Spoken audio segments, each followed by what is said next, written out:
In the quiet of the evening, when the mind begins to soften and the body leans toward rest, it is comforting to turn our attention inward, to the remarkable rhythms that sustain us without any conscious effort. Among the many intricate systems that make up the human body, the circulatory system holds a place of deep significance. It is not a system of sudden movements or harsh sounds, but one of gentle continuity, a steady cycle of flow and return, of giving and receiving. As we drift into this exploration together, imagine the body not as a complicated machine to be studied, but as a landscape of rivers, currents, and tides, all moving in harmony. These flows nourish every part of us, keeping life steady, calm, and balanced. The circulatory system can be thought of as the quiet river of life within. Just as rivers carry fresh water to fields, valleys, and forests, the blood in your body travels endlessly to every corner, bringing oxygen, nutrients, and warmth. It carries away what is no longer needed, making space for renewal. Without it, the body would be like a land without rain, dry and still. With it, there is motion, vitality, and connection. As you settle into this lecture, let the idea of circulation soothe you, the gentle assurance that even in rest, something deep inside you is still flowing, still watching over every cell. From the moment of birth until the final breath, the circulatory system works without pause. It does not demand our attention, and it does not wait for instructions. The heart, with its steady beat, continues faithfully through waking and sleeping, through joy and sorrow, through the smallest moments and the greatest ones. Each pulse is quiet, yet within that quiet lies the power of continuity, the simple truth that life is always moving forward in rhythm. It is easy to take this for granted, to forget that even as we rest now, an entire river system is alive within us. But when we pause to think of it, it can feel like an endless source of comfort. To begin a calm exploration of the circulatory system, it helps to imagine the body as a whole, not as separate parts, but as an interconnected community. Every cell, from the tips of the toes to the crown of the head, depends on this river of blood. Each one receives what it needs and offers back what it cannot use. This exchange happens invisibly, moment by moment, with no need for us to direct it. There is something deeply soothing in the thought that while we sleep, the body continues its work, untroubled and reliable, providing the balance we require. The circulatory system is more than a single structure. It is a partnership between heart, blood, and vessels. Together they form a loop of endless renewal. The heart acts as the guiding rhythm, a gentle pump that never tires. The vessels stretch like roads, branching and winding, ensuring that every region of the body is included in the journey. The blood itself is the traveler, carrying gifts to each destination, leaving behind nourishment and gathering what must be removed. This harmony between pump, pathways, and travelers is seamless, so seamless that we rarely notice it. Yet if we close our eyes, we might feel the subtle presence of it. The heartbeat beneath the ribs, the pulse in the wrist, the warmth of blood just beneath the skin. As we rest, we may think of the circulatory system not as an isolated subject, but as part of life's larger pattern. All around us, nature follows similar rhythms. Rivers flow toward the sea. Clouds drift and release their rain. The tides move in and out with certainty. In plants, the sap rises and falls, bringing nutrients to every leaf. Even in the silence of night, these currents are at work. The circulatory system is our internal reflection of this natural order. It is the reminder that we, too, are part of a flowing universe, and that the same gentle balance found in forests and oceans is mirrored within us. When you imagine the circulatory system, you might picture it as a map of streams. At the center lies the heart, steady and constant. From it, great rivers flow outward, arteries carrying oxygen-rich blood to the body. These rivers split into smaller streams, arterioles, until they reach the tiniest capillaries. Here, the blood meets each cell face to face, sharing oxygen and nutrients in a quiet exchange. From these small meeting places, the water of life gathers again into streams, veins, and begins its return journey home, carrying with it the carbon dioxide and waste that must be released. This pattern is not rushed. It is continuous and deliberate, a never-ending cycle of departure and return. Even as you lie still, perhaps noticing the weight of your body against the bed, this circulation is moving with unwavering steadiness. Each minute, your heart sends out several liters of blood, and by the end of the day, this adds up to thousands of liters quietly delivered to every part of you. The numbers themselves are immense, yet the experience is subtle, soft, almost imperceptible. You do not feel the movement of each drop, nor do you hear the countless openings and closings of valves. All you feel is a calm presence, the reassurance that you are alive and supported. The beauty of the circulatory system lies not only in its function but in its constancy.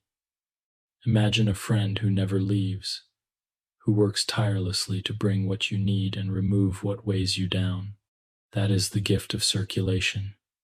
It does not rest, but it allows us to rest. It does not demand notice, but it gives us the strength to notice the world. And though it belongs to the realm of biology, it also belongs to the realm of poetry.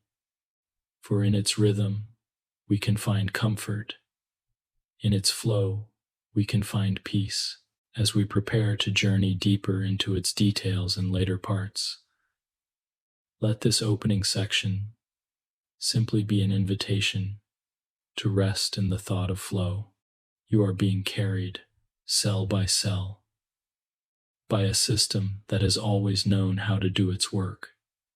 There is no need to direct it, no need to intervene.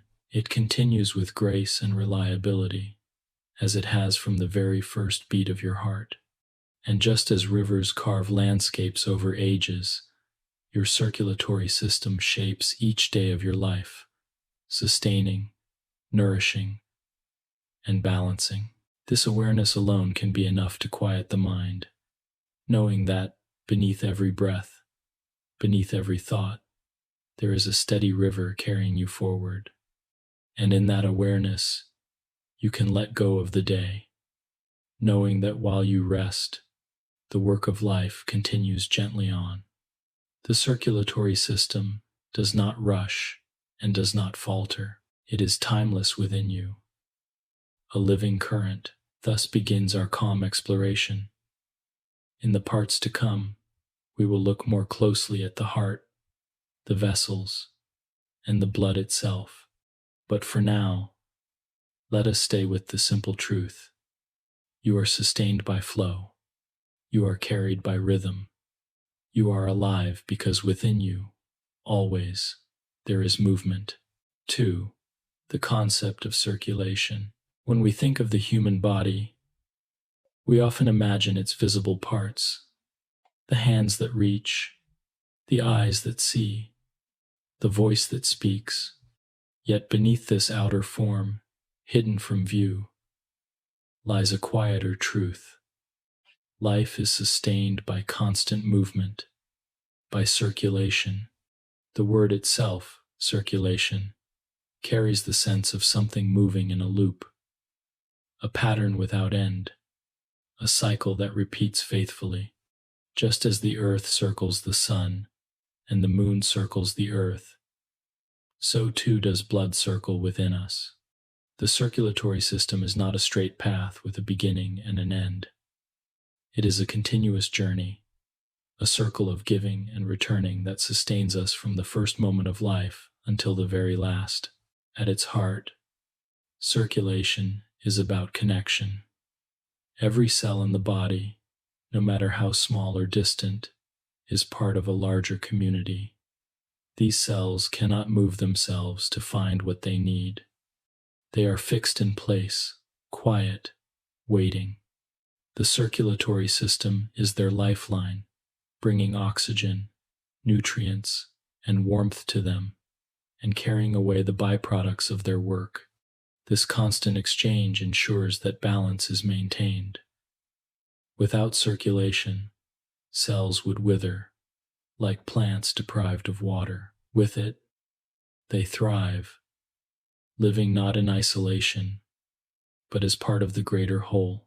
This concept of circulation reveals a deep wisdom in the body's design. It shows us that life is not about standing still, but about movement and renewal. Oxygen is drawn into the lungs, carried by the blood, and delivered to tissues. Nutrients from food enter the bloodstream and are distributed throughout the body. Waste materials are carried away, returned to the lungs for exhalation, to the kidneys for removal, or to the liver for processing. Nothing is stagnant. Everything is in gentle motion.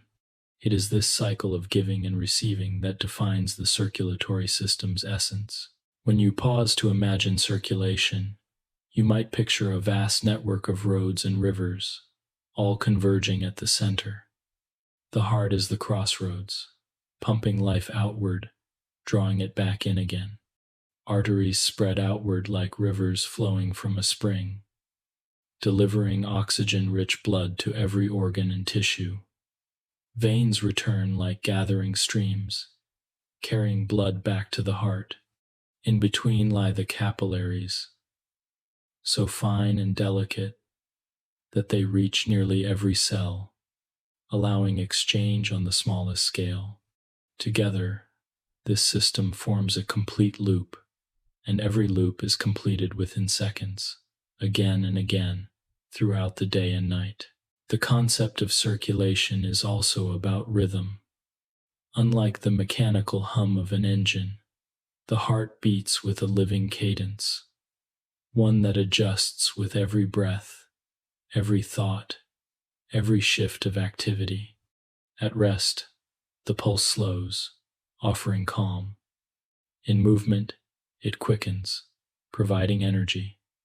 Yet always it returns to balance, guided by a wisdom deeper than conscious thought. We do not instruct our hearts to beat faster or slower. The body senses what is needed and responds. This rhythm is a reflection of life's adaptability, its ability to find equilibrium no matter the circumstance. Consider for a moment the role of circulation in maintaining homeostasis, the body's steady internal environment. Without circulation, heat would build in one place, while other areas cooled. Nutrients would accumulate in some regions, while others starved. Wastes would overwhelm cells before they could be removed. With circulation, all of this is balanced. Heat is carried to the skin for release, or drawn inward to conserve warmth. Nutrients are distributed evenly, reaching tissues in proportion to their need. Waste is gathered efficiently and carried away. In this way, circulation is not simply movement, but balance, the art of keeping the whole in harmony. There is also a deeper symbolism in circulation. Across cultures, blood has been seen as the essence of life, the hidden current that animates the body. Ancient physicians believed it carried vital energy. Poets compared it to rivers and tides. In truth, they were not far from reality. Blood is indeed the river of the body, carrying more than just oxygen and nutrients. It carries vitality itself. When we think of circulation as the flow of life, it is easy to understand why the heartbeat has always been seen as a symbol of existence, a sign that life continues. On a cellular level, circulation ensures that each of the body's trillions of cells receives exactly what it needs. Imagine one of these cells, quiet and still, surrounded by capillaries. Oxygen molecules drift from the red blood cells into the tissue, slipping through membranes to provide energy. At the same time, carbon dioxide, a byproduct of work, moves out of the cell into the blood. This exchange is small, invisible to the eye, yet repeated countless times across the body each second. It is the most intimate expression of circulation, not a vast river, but a gentle handoff, a quiet agreement between blood and cell. The concept of circulation is not limited to the human body alone. All living creatures, from the simplest worm to the largest mammal, rely on some form of transport. In small organisms, nutrients and gases may diffuse directly from the environment. In larger, more complex creatures, circulatory systems have evolved to carry substances efficiently across great distances. Some animals have open systems, where fluid bathes the organs directly. Others, like us, have closed systems, where blood flows in defined vessels. In each case, the principle is the same. Life requires flow. Without it, there can be no balance, no growth, no continuation of life. When viewed from a wider perspective, circulation is not only about biology, but about the nature of existence itself. The universe moves in cycles. Day turns to night, night returns to day. Seasons follow one another in rhythm. Oceans rise and fall with the tide. Our own bodies echo these same patterns, drawing in breath, releasing it again, drawing in blood, sending it onward. The concept of circulation places us in harmony with the larger world, reminding us that we are part of a greater flow that extends beyond our skin. As you rest and listen, you might sense your own heartbeat, steady beneath the surface, or the subtle pulse in your wrist. These are gentle reminders that circulation is at work. You do not need to direct it, nor even to notice it. It continues on its own, faithful and sure. In moments of calm, it slows, creating space for stillness. In moments of need, it quickens, offering energy. It is always with you, a quiet companion on the journey of life. The concept of circulation, then, is more than a scientific explanation. It is an invitation to see the body as a living system of balance and flow, to recognize the rivers within that carry us forward. Just as water shapes the land, circulation shapes our lives, bringing renewal moment by moment. And in that gentle awareness, we can rest more easily, knowing that life itself is carried on by this steady current, unbroken and unending. 3. The heart's location and structure. Within the chest, nestled safely behind the sternum and cushioned between the lungs, lies the heart. It is not large in size, roughly the size of a closed fist, but it is immense in importance. This organ, quietly and faithfully, sustains every moment of life. It does not call attention to itself, nor does it pause for rest. Instead, it beats with a steady rhythm, contracting and relaxing, sending waves of blood outward and drawing them back in again. In its place within the body, the heart is both protected and central, positioned so that it can reach every part of us with ease. Its location speaks to its role.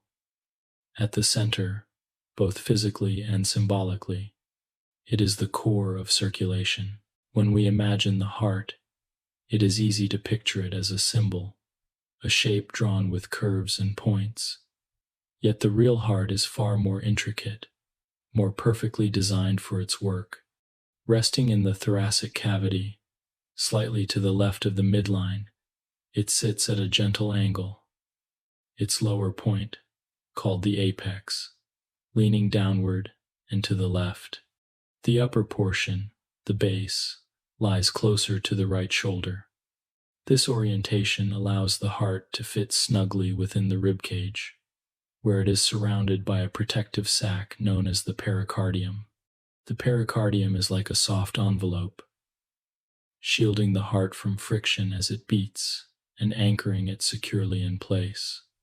In this position, the heart is safe, cushioned against the constant motion of breathing, yet free enough to expand and contract as it must. The external structure of the heart reveals much about its function. At first glance, one sees a strong muscular wall, known as the myocardium, wrapped around 4 hollow chambers.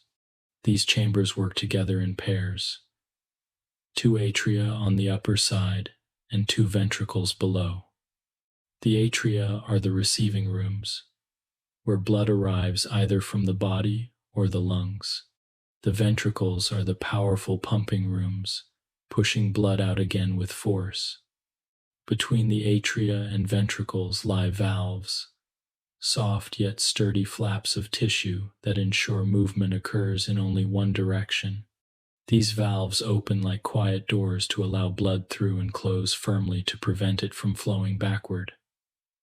The design is simple, but in its simplicity lies great precision. From the outside, one can also trace the great vessels that connect the heart to the rest of the circulatory system.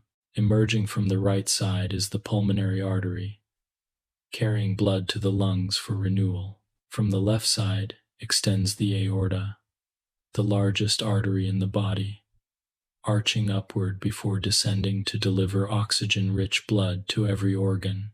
Returning blood enters through the superior and inferior vena cava, great veins that bring used blood back from the body into the right atrium. From the lungs, freshly oxygenated blood flows into the left atrium through the pulmonary veins. These vessels, large and small, give the heart its connections, like roads leading into and out of a central city. Without them, the heart would beat in isolation. With them, its rhythm flows into the entire body. The structure of the heart is not only about chambers and vessels, it is about the muscle itself. The myocardium is a special kind of muscle, known as cardiac muscle. Unlike any other in the body, it is strong and resilient, capable of contracting tirelessly, day after day, year after year. Unlike skeletal muscle, which tires after exertion, cardiac muscle has an extraordinary endurance, sustained by a rich supply of blood and energy. The muscle fibers are woven together, connected by tiny junctions that allow electrical signals to pass quickly from one cell to the next. This creates a unified contraction, so that the heart beats not as a collection of parts, but as a single, harmonious organ. Every contraction is smooth, coordinated, and perfectly timed. Though the heart is powerful, it is also delicate. It depends on its own network of blood vessels, called the coronary arteries, which wind across its surface like fine roots. These arteries bring oxygen and nutrients directly to the heart muscle, ensuring that it never lacks what it needs to continue beating. Without this supply, the heart would falter, reminding us that even the organ that gives to all must also receive care for itself. In this way, heart embodies balance. It is both giver and receiver, both provider and dependent. It is worth pausing to consider how small the heart is compared to the work it performs. In the span of a single day, it may beat around 100,000 times. With each beat, it moves blood through vessels stretching thousands of miles in total length.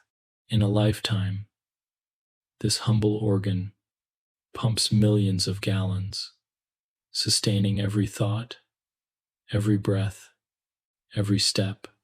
Yet despite this enormity, the heart remains quiet, asking nothing of us but the space and nourishment to do its work. The heart's structure also carries a kind of poetry. Divided into right and left halves, it mirrors the dual nature of circulation. One side sending blood to the lungs for renewal, the other sending it to the body for nourishment. In this division and union, the heart reflects a larger truth, that life is both giving and receiving, both outward and inward. The walls that separate the chambers, called septa, ensure that oxygen-rich blood and oxygen-poor blood do not mix, maintaining the purity of each pathway. This separation, like a quiet discipline, allows the flow to be precise and efficient. When we think of the heart in this way, as both a physical organ and a symbol of continuity, it becomes easier to feel its presence, not just as anatomy, but as rhythm. You might imagine the heart's chambers filling, valves opening softly, blood moving forward, ventricles contracting, the pulse flowing into the vessels. Then the heart rests briefly, only to begin again. This cycle, repeated without end, is the very definition of circulation. It is life in motion, carried out within a small structure nestled in the chest, unseen, yet deeply felt.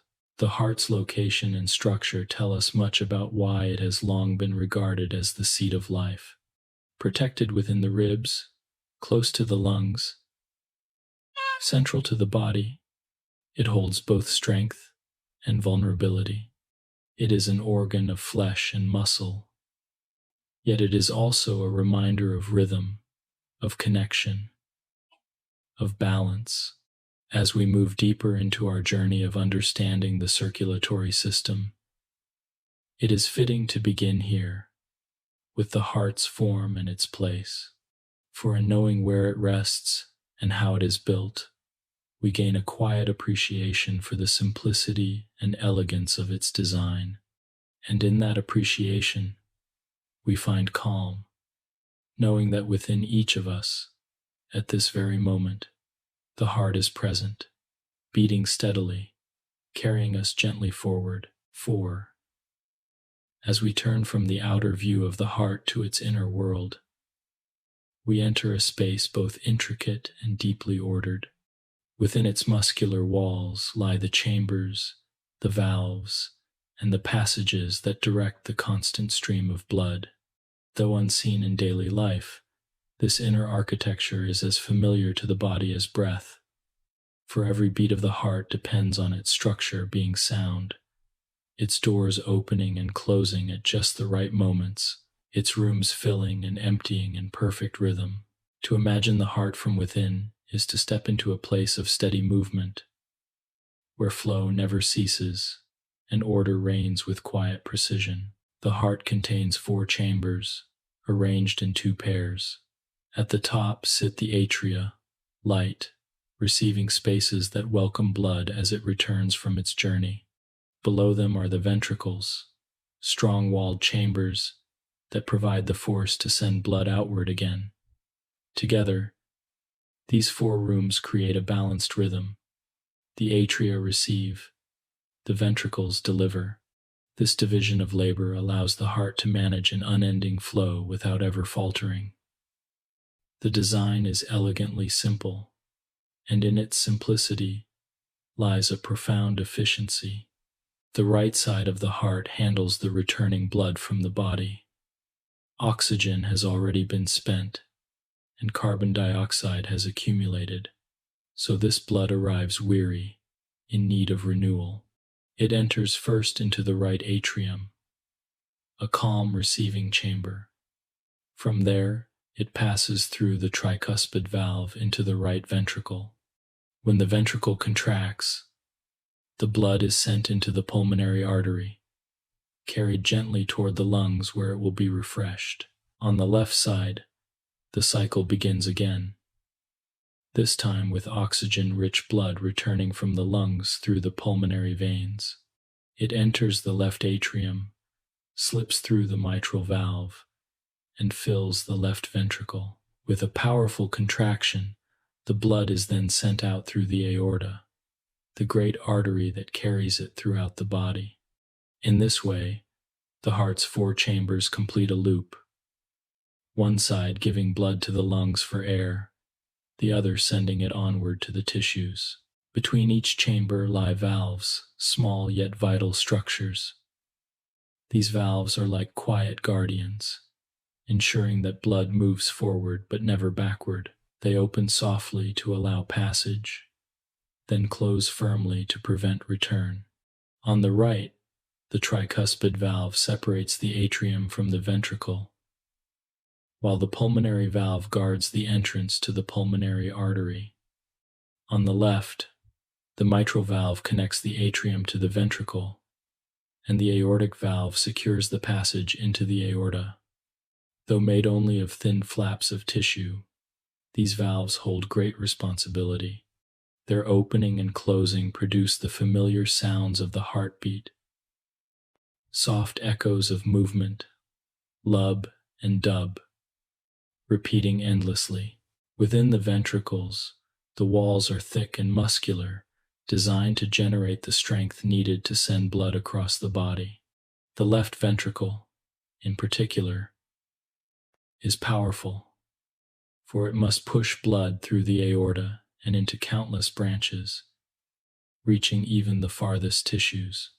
Its walls are thicker than those of the right ventricle, reflecting this greater burden. The right ventricle, though less forceful, is no less essential, for it sends blood to the lungs, a journey shorter in distance but equally vital. Together, these ventricles embody balance, one side delivering renewal, the other delivering nourishment. Inside the atria, the atmosphere is quieter. Their walls are thinner, their contractions softer, for their task is only to collect and guide blood into the ventricles. Yet without them, the system would falter. The atria ensure that each ventricle receives a steady supply, filling in preparation for the next contraction. They are like gentle hands passing along what has been gathered, steadying the rhythm so that no beat is rushed, no movement incomplete. If one could listen closely within the heart, beyond the sound of valves and muscle, one might sense the flow itself, the quiet rush of blood entering, the pause before a contraction, the surge as it is sent forward. This rhythm repeats endlessly, unbroken by sleep or distraction. Each moment of life depends upon it, yet it continues without effort, without command. It is a cycle of giving and receiving, repeated with such reliability that we seldom pause to reflect upon it.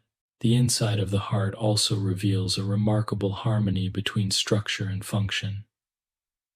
The chambers, valves, and vessels are not randomly arranged.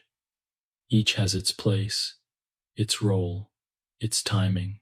The flow of blood follows a precise path, guided by the architecture of the organ itself. There is no confusion, no hesitation. Instead, there is order, quiet and complete. This order is what allows the heart to sustain life for decades without pause. It is humbling to consider that this entire process occurs within a space no larger than the palm of the hand. The chambers fill and empty in fractions of a second. The valves snap open and shut in silence. The muscle contracts with power and precision. In each heartbeat, the work is complete, yet it begins again immediately. To imagine the heart's interior is to imagine a place of endless activity, yet also of calm, for the rhythm never wavers, even as you rest now, lying still. The inside of your heart is alive with motion. Blood is entering the atria, moving through the valves, filling the ventricles, and surging outward with each contraction. This has happened uncountable times already, and it will continue uncountable times more. The heart's chambers do not grow weary, its valves do not complain, its rhythm does not falter. It simply continues, as faithful in the quiet of night as in the brightness of day. To explore the inside of the heart, then, is not only to learn anatomy, but also to touch upon a deeper truth that life itself is carried in cycles, quiet repetitions, dependable patterns, just as the waves meet the shore again and again, and the sun rises each morning. The heart's chambers open and close, its valves guide the flow, its muscles contract and release. This repetition is not monotonous but reassuring. It is the sound and movement of life itself. As we leave this inner view of the heart, we carry with us a sense of its elegant design. 4 chambers, 4 valves, 2 sides, 1 purpose, to keep the river of blood in motion. And as this motion continues within you now, you may rest in the calm certainty that the heart knows its work, and it will continue to perform it with quiet devotion, beat after beat, as you drift toward sleep. 5. The heartbeat as a rhythm. From the moment we first come into the world, there is a rhythm that never leaves us. It is steady, faithful, and unceasing, the rhythm of the heartbeat. More than a simple contraction of muscle, the heartbeat is the pulse of life itself, a rhythm that quietly governs the flow of blood, the delivery of oxygen, and the balance of the body.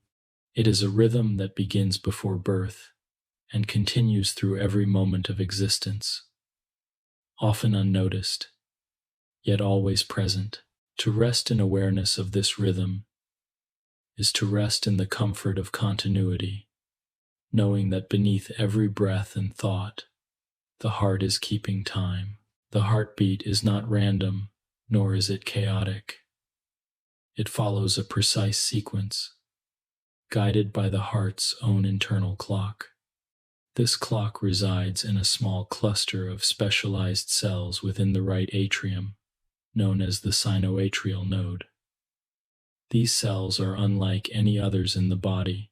They possess the unique ability to generate electrical impulses on their own, without instruction from the brain. With each impulse, the signal spreads across the atria, causing them to contract gently and push blood into the ventricles.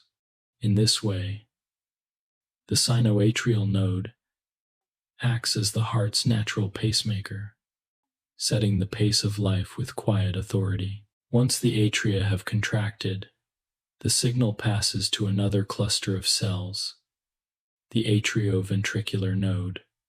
This node introduces a brief pause, a momentary delay that allows the ventricles time to fill completely. Then, the signal continues downward through specialized fibers called the bundle of His and into the Purkinje network, spreading quickly across the ventricles. In response, the ventricles contract powerfully, sending blood outward to the lungs and the rest of the body. This sequence, atria first, ventricles second, is repeated with every beat, creating the familiar rhythm that sustains us.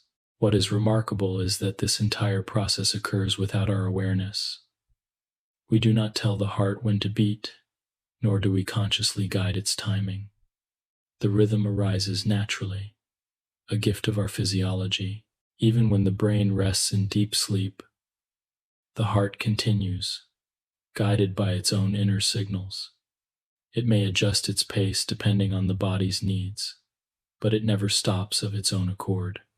This constancy is what makes the heartbeat such a powerful symbol of life, an unbroken rhythm, steady and enduring.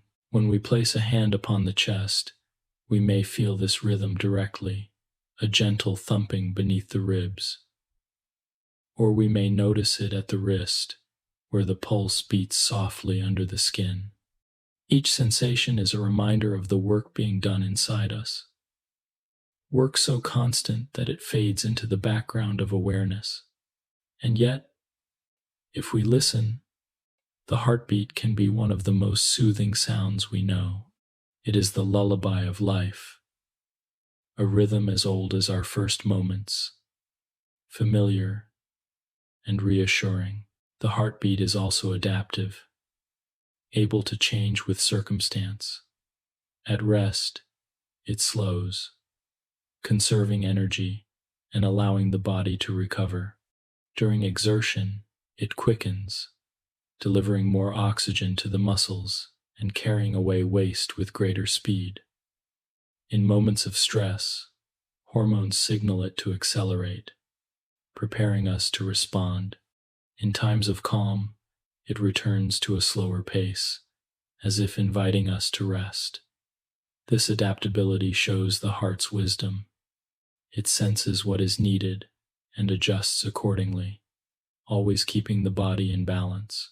In many ways, the rhythm of the heartbeat reflects the rhythm of life itself.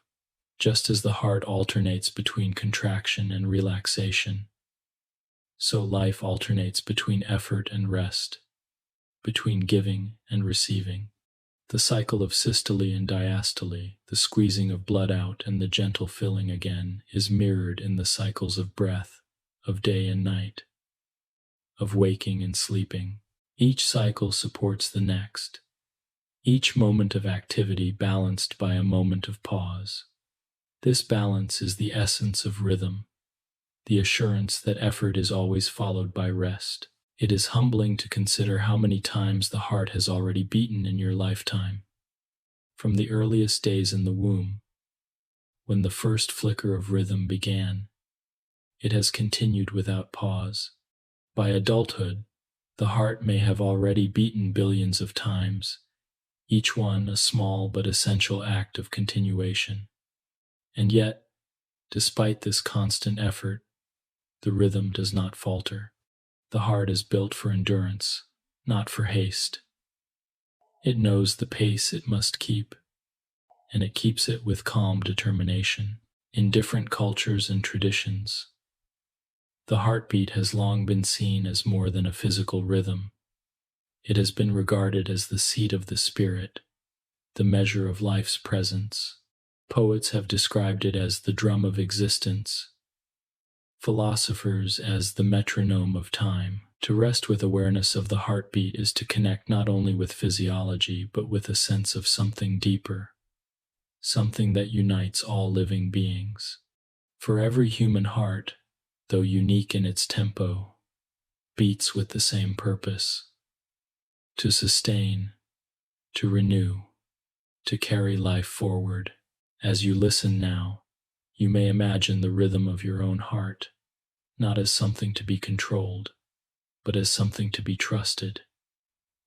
Each beat follows the last.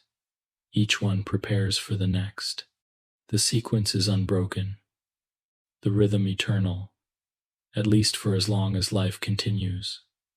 There is peace in this constancy, a peace that allows the mind to soften, knowing that the body is cared for. The heart does not ask for instruction, nor does it require our awareness. It simply continues, quietly and faithfully, a rhythm beneath all rhythms.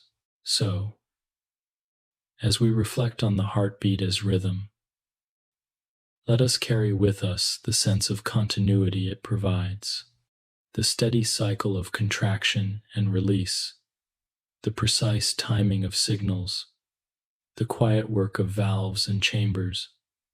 All of this creates a rhythm that is both scientific and poetic. It is a rhythm that holds us in balance, that sustains us even in rest, that whispers of life's endurance.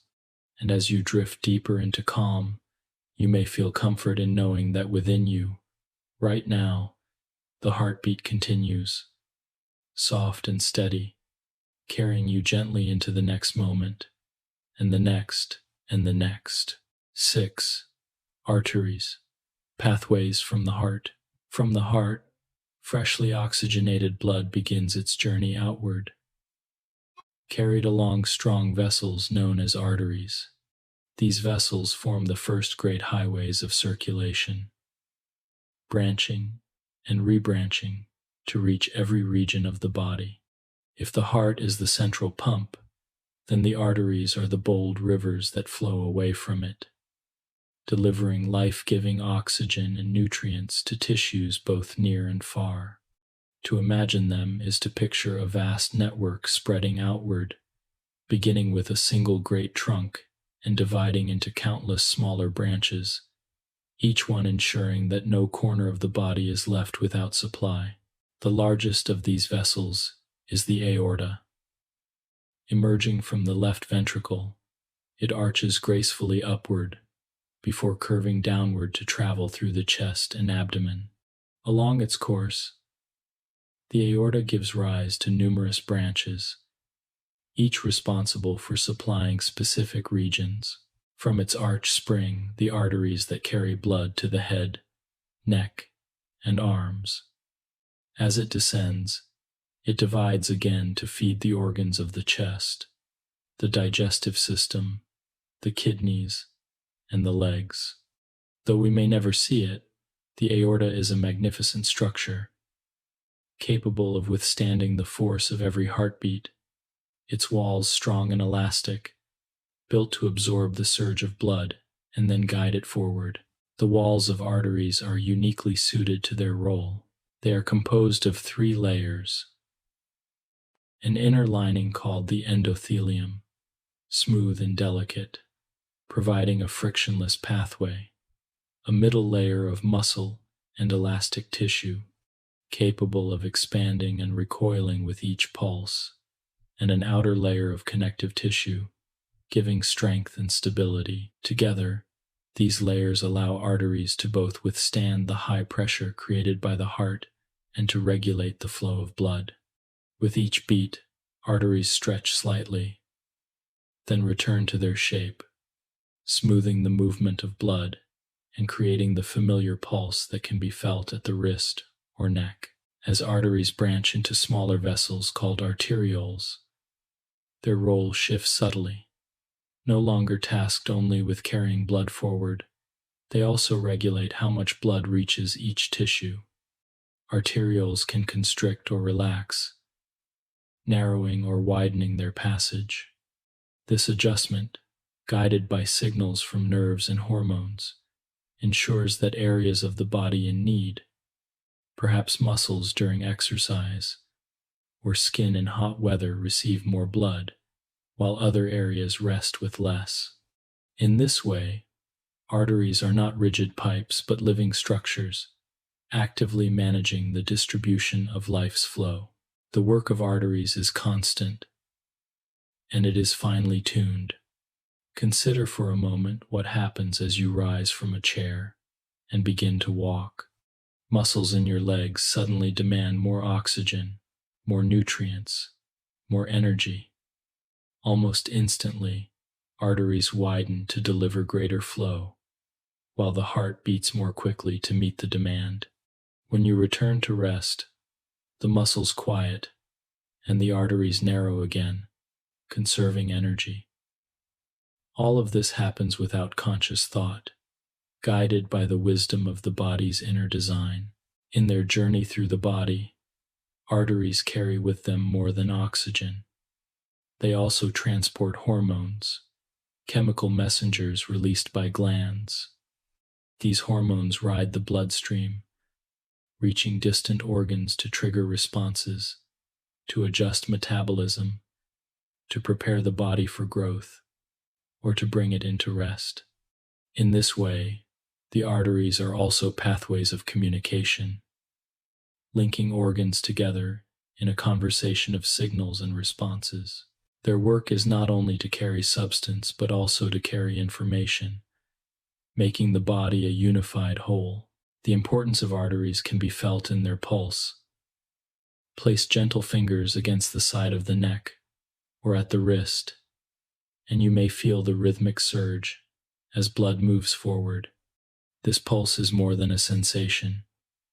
It is the echo of the heart's rhythm, carried outward through the arteries. Each throb tells of a beat completed, a wave of blood sent forth. In times of calm, the pulse is slow and steady. In times of effort, it quickens, matching the need. To feel the pulse is to touch the very rhythm of life itself, made visible through the work of arteries. Though their function is vital, arteries work quietly, unseen. They branch and spread like the roots of a great tree, hidden beneath the surface, sustaining everything above. In the head, arteries provide the brain with the oxygen it requires to think and feel. In the abdomen, they deliver blood to the digestive system, carrying nutrients onward after meals. In the kidneys, they provide the raw flow that will be filtered into balance. In the legs, they sustain the muscles that carry us forward. No matter where they travel, the purpose remains the same: to deliver life with each surge of flow. It is remarkable to consider how tirelessly arteries perform this work. Year after year, through countless cycles, they expand and recoil, guiding the stream of blood forward. They are flexible, yet strong, responsive, yet reliable. And though we may not sense their motion directly, our very lives depend on their quiet endurance. As you rest and imagine the pathways of the arteries, you might picture them as calm rivers of light, branching outward from the heart, reaching every horizon of the body. They carry vitality with them, filling each region, then flowing into ever finer streams. Their motion is not hurried but steady, as though they know that time is abundant, that each beat will bring what is needed. And in their steadiness, we find reassurance, knowing that the pathways from the heart remain open, faithful, and true. In reflecting on arteries, we understand that the circulatory system is not merely mechanical. It is alive, adaptable, and deeply wise.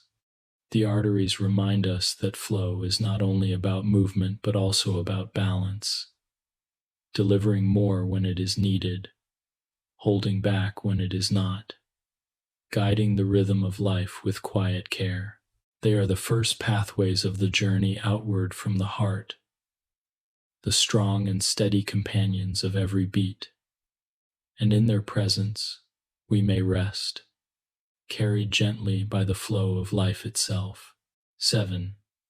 Veins, pathways returning home. After the surge of blood has traveled outward through the arteries, nourishing tissues and delivering oxygen, there comes the quiet return. Just as rivers that flow from mountains eventually find their way back to the sea, the blood that has completed its outward journey must always find its way home. This homeward path is carried by the veins, the vessels that gather the body's used blood and return it to the heart.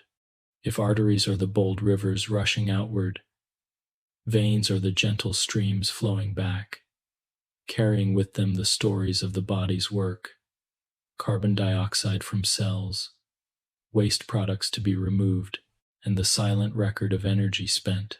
The veins begin as the smallest of vessels, venules, gathering blood from the capillaries where exchange has occurred. From there, they widen and merge, forming larger and larger pathways, eventually becoming the great veins that return to the heart. Chief among these are the superior and inferior vena cava. The superior vena cava brings blood from the head, neck, and arms, while the inferior vena cava gathers it from the trunk and legs. Together, they deliver this returning flow to the right atrium of the heart, where the cycle begins anew. Unlike arteries, which must withstand the high pressure of blood, surging directly from the heart, veins carry blood at a gentler pace. Under lower pressure, their walls are thinner, their muscular layers less pronounced, yet this does not make them weaker. Instead, veins are built for endurance, designed to guide the blood home even against the pull of gravity. They rely not only on their own structure but also on the quiet assistance of surrounding muscles and, most importantly, on the valves that line their interior. These venous valves are small folds of tissue, simple yet elegant in their purpose. They open to allow blood to flow toward the heart, then close to prevent it from slipping backward. With each step, each movement of the body, muscles press gently on the veins, pushing the blood forward. The valves hold this progress in place, ensuring that even in the legs, where blood must climb a long path upward, the journey continues steadily. In this way, the body itself becomes a partner in circulation, its movements helping the veins complete their task. The rhythm of the veins is quieter than that of the arteries. There is no pulsing surge, no sudden wave of pressure. Instead, the flow is smooth, continuous, almost silent. It is a gathering of currents, streams converging into rivers, rivers flowing back into the sea. This calm return is no less important than the bold outward journey. Without it, the cycle would be broken and balance lost. The circle of circulation is complete, every outward step matched by a return. Veins also play another quiet role. They serve as reservoirs of blood. Because they can expand easily, they hold a significant portion of the body's total volume at any given time. When needed, such as during activity, they can release more blood back into circulation, adjusting to the body's demands. When the body rests, they hold more comfortably, easing the load. This flexibility makes veins not just passive pathways but active participants in maintaining balance. Imagine the journey of blood through the veins in the stillness of night. From the tips of the fingers and toes, it gathers in small streams, flowing gently inward.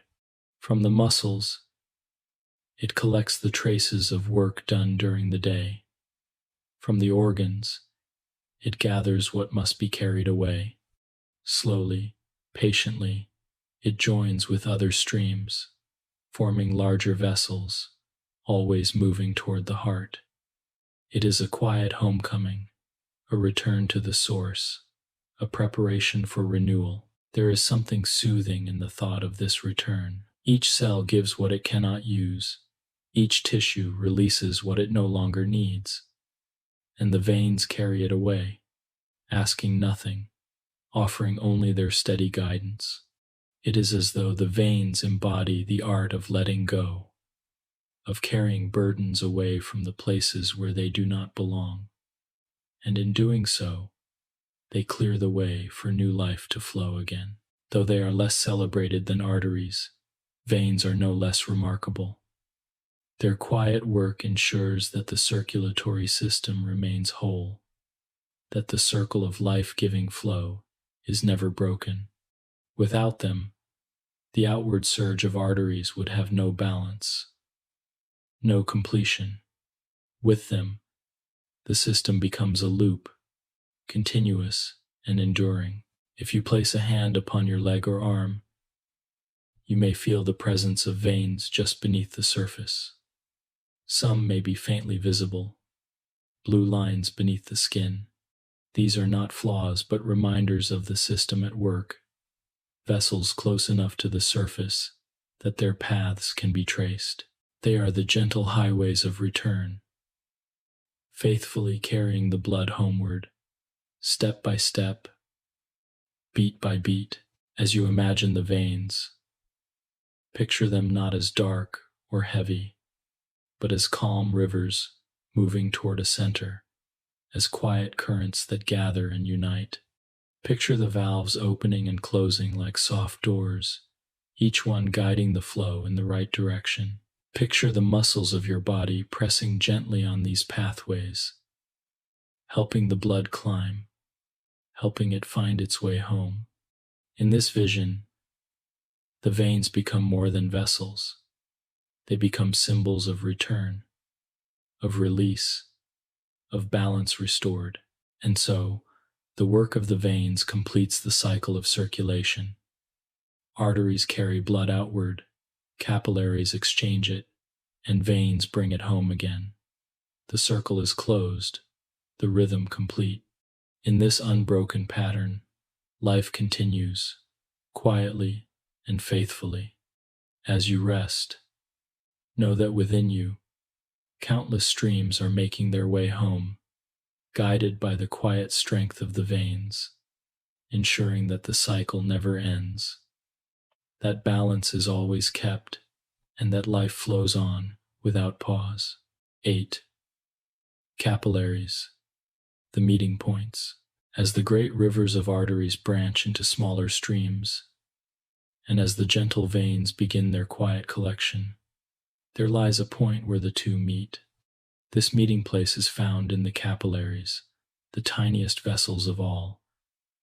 So delicate that they are often only one cell thick, they form an intricate lacework spread through every tissue, weaving themselves between cells in patterns so fine that nearly no part of the body is left untouched. If the arteries and veins are the broad roads of circulation, then the capillaries are its narrow footpaths, leading directly to the door of every cell. Capillaries are the true exchange stations of the circulatory system. It is here, in their delicate walls, that oxygen leaves the blood and enters the tissues. It is here that carbon dioxide slips out of the cells and into the bloodstream, ready to be carried away. Nutrients absorbed from food pass through these same fine channels to reach the organs and muscles that depend on them. Waste products, too, are gathered here, beginning their journey toward removal. The capillaries are quiet marketplaces where giving and receiving occur constantly, invisibly, without pause. The walls of capillaries are simple, made of a single layer of endothelial cells. This thin barrier allows for diffusion, the gentle movement of molecules from where they are more abundant to where they are needed. Imagine oxygen molecules carried in red blood cells, drifting close to a capillary wall. They pass effortlessly through, entering the nearby tissue where oxygen is low. At the same time, carbon dioxide, plentiful in the cell, moves in the opposite direction, crossing the same thin wall into the blood. This exchange is not hurried nor forced. It happens naturally, guided by balance, by the quiet pull of chemistry. Though capillaries are individually small, their collective presence is vast. They number in the billions, stretching across the body in a network so extensive that if placed end to end, they would extend for thousands of miles. They touch nearly every cell, ensuring that none are left isolated. Even in tissues far from the heart, even in the tips of the fingers or the smallest regions of the brain, capillaries bring connection. They remind us that life is not held in isolation but in relationship, each cell linked to the flow of the whole through these delicate threads. There are subtle differences in capillaries depending on their location. In some tissues, such as muscles or the lungs, their walls are continuous, smooth, and unbroken, allowing for precise exchange of gases. In other places, such as the kidneys or intestines, the walls are more permeable, with tiny pores that allow larger molecules or fluids to pass through. In the liver, capillaries are even more open, designed to allow cells direct access to nutrients and toxins that must be processed. Each variation reflects the needs of the tissue, showing the adaptability of these vessels, their ability to serve whatever role is required. To imagine capillaries is to imagine the body on its smallest scale, where the grand currents of circulation are distilled into intimate contact. Here, the flow slows, spreading into countless tiny channels, ensuring that every cell is reached. It is as if the great river, after rushing through valleys and plains, finally divides into gentle rivulets, touching every blade of grass, every root, every hidden place. The capillaries are this final touch, the soft handoff of life's gifts. The importance of these vessels can be felt in their quiet constancy. Without capillaries, the blood would flow endlessly outward and inward without ever truly reaching the tissues. It would be like a river passing by fields without ever soaking into the soil. But with them, the exchange is made real. Oxygen, nutrients, and warmth reach their destination. Carbon dioxide and waste are carried away. Life is sustained not only by the flow of blood, but by the connection that capillaries provide. Even in stillness, this exchange is happening within you now. As you breathe, oxygen enters your lungs, fills your blood, and is carried to capillaries where it slips into cells. At the same time, carbon dioxide leaves the cells, returns to the bloodstream, and finds its way back to the lungs to be exhaled. This invisible exchange, occurring billions of times each second, it is the whispering dialogue between blood and tissue, a conversation that sustains every thought, every movement, every breath. There is a softness in imagining this process. No noise, no drama, only gentle exchanges across thin walls. It is life at its quietest scale, the simplest movements of molecules creating the grand continuity of existence. To think of capillaries is to think of connection, of small pathways, linking the vastness of the whole. And so, as the blood moves outward through arteries and returns through veins, it is the capillaries that make the journey meaningful. They are the meeting points, the places where giving and receiving become real, where the needs of each cell are met with the gifts of circulation. In their delicate work, they complete the circle, reminding us that even the smallest structures can hold the greatest importance. As you rest, know that within you, countless exchanges are taking place at this very moment, each one a quiet assurance that life is flowing, balanced, and whole. 9. The blood itself. To understand the circulatory system fully, we must look not only at the heart, the arteries, the veins, and the capillaries, but also at what flows within them. The blood itself is the traveler on these endless pathways, the river that carries life to every corner of the body. Without blood, the vessels would be empty roads, the heart an idle pump. It is blood that makes the system alive, a moving substance both simple in appearance and profoundly complex in nature. Though it seems like a single fluid, blood is a rich mixture, carefully balanced, each part serving a vital role. When we imagine blood, we often think of its color deep red, a symbol of life. This color comes from hemoglobin, the protein within red blood cells that binds oxygen. But blood is far more than red pigment.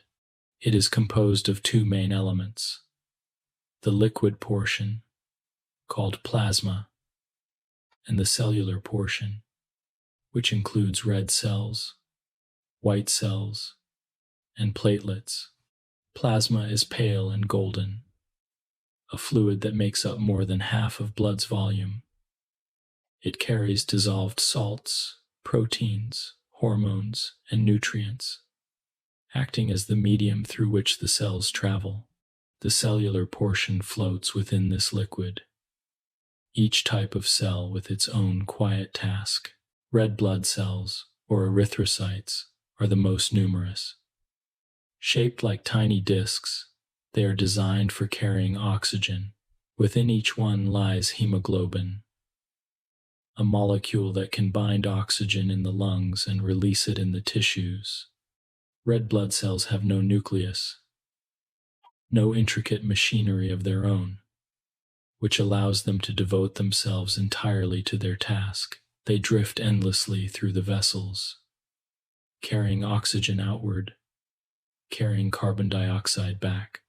Their journey lasts only a few months before they are replaced by new cells, yet in that time each one participates in countless exchanges, sustaining life moment by moment. White blood cells, or leukocytes, are fewer in number but no less vital. They serve as guardians, moving through the bloodstream and into tissues to defend against harm. Some act like scouts, recognizing intruders. Others act like soldiers, surrounding and removing what does not belong. Still others help coordinate the body's defenses, releasing signals that guide the immune response.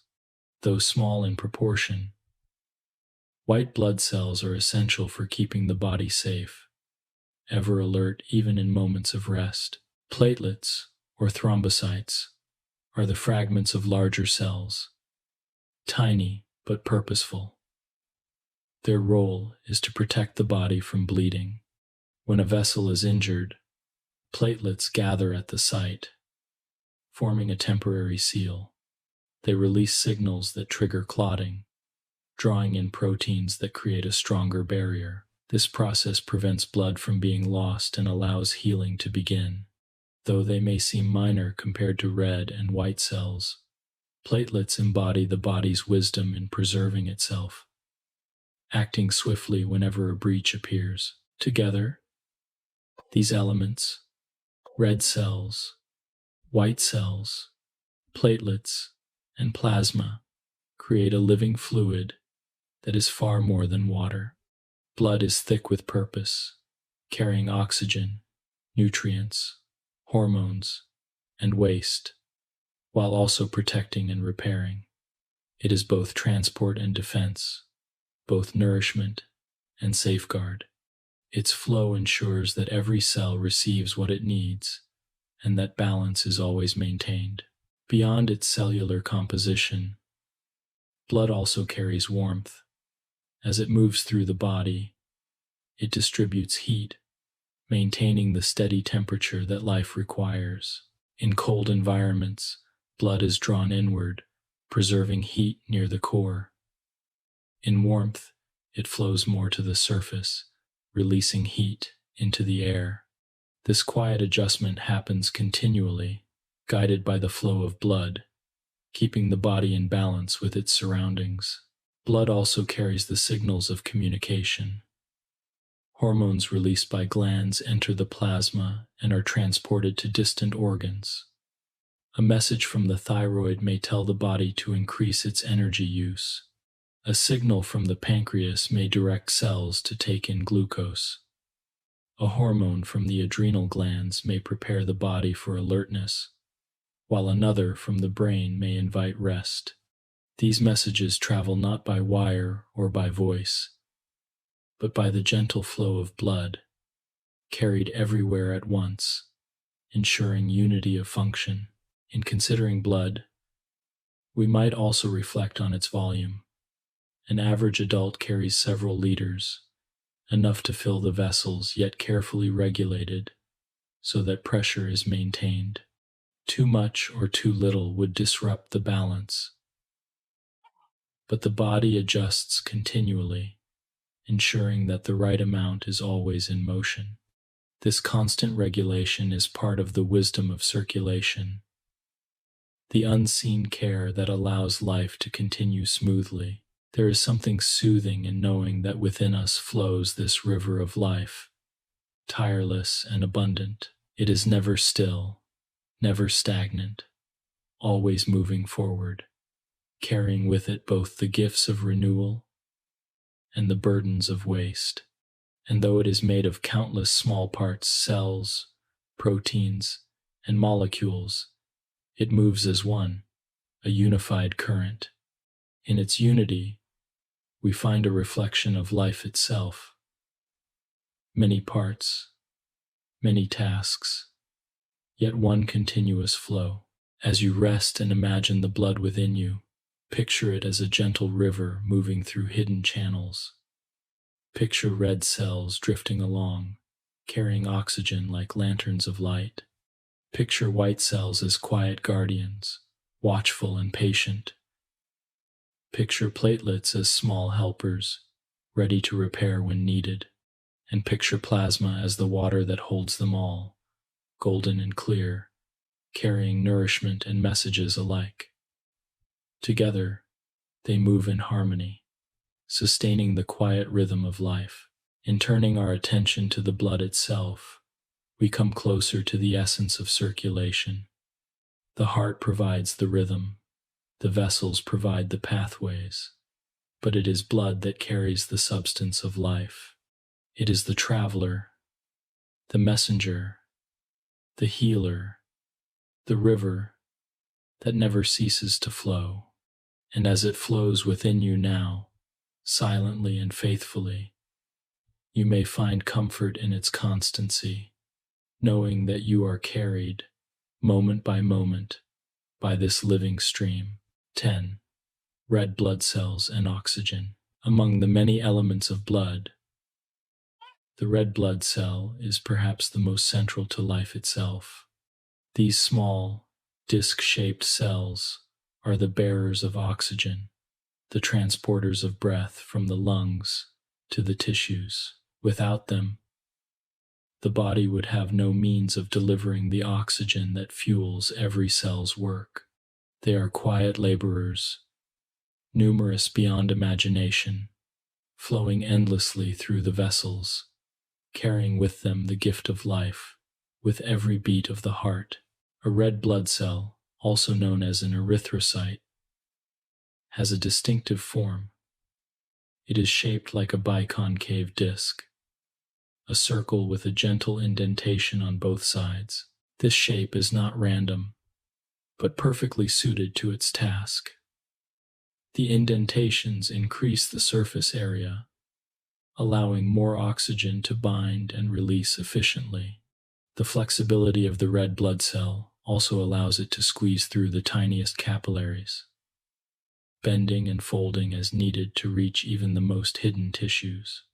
In its design, the red blood cell reflects a harmony of form and function, simple yet profoundly effective. Within each red blood cell lies hemoglobin, the molecule that gives blood its red color and its remarkable ability to carry oxygen.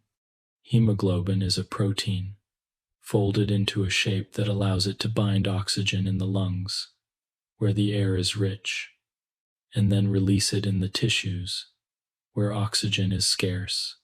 Each molecule of hemoglobin can carry 4 molecules of oxygen, and each red blood cell contains millions of hemoglobin molecules. The result is a vast capacity for transport, a quiet efficiency that ensures every cell receives what it needs. The journey of a red blood cell begins in the bone marrow, where stem cells give rise to new erythrocytes. These young cells enter the bloodstream, ready to take up their role. For around 120 days, they will circulate, passing through the heart, the lungs, the arteries, the capillaries, and the veins, again and again. Each time they reach the lungs, they take up oxygen. They reach the tissues. They release it.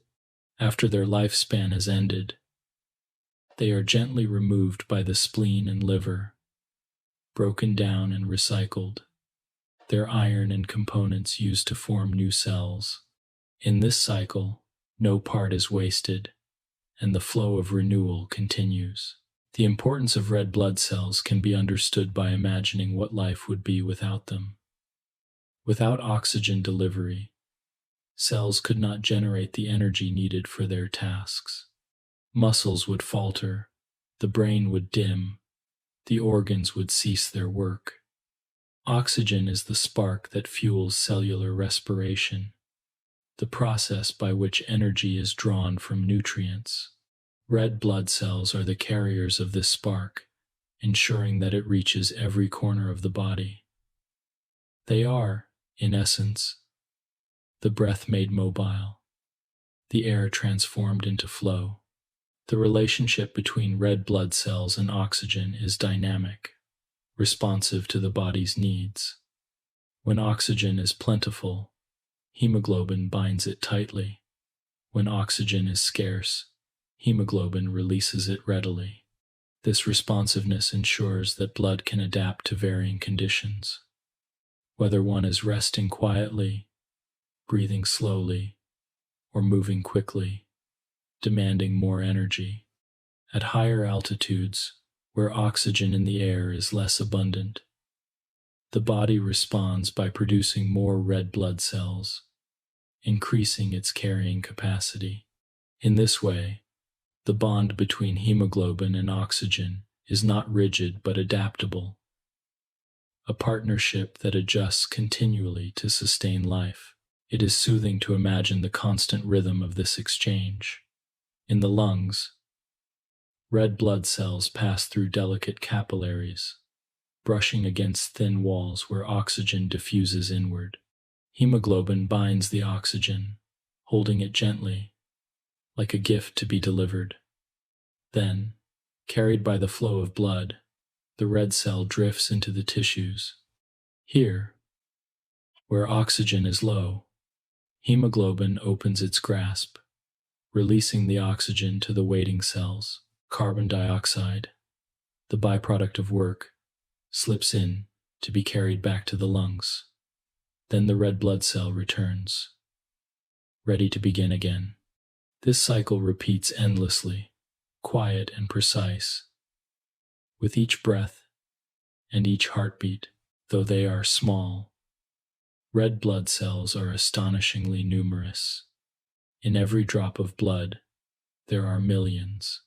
In the entire body, there are trillions. They flow in endless currents, invisible to us, yet vital to our being. Their presence is so constant that we rarely think of them. Yet without them, life could not continue for more than a few moments. They are the unsung carriers of vitality, tireless and faithful. There is also a softness in reflecting on their lifespan. Each red blood cell lives for only a few months, completing its cycle before being replaced.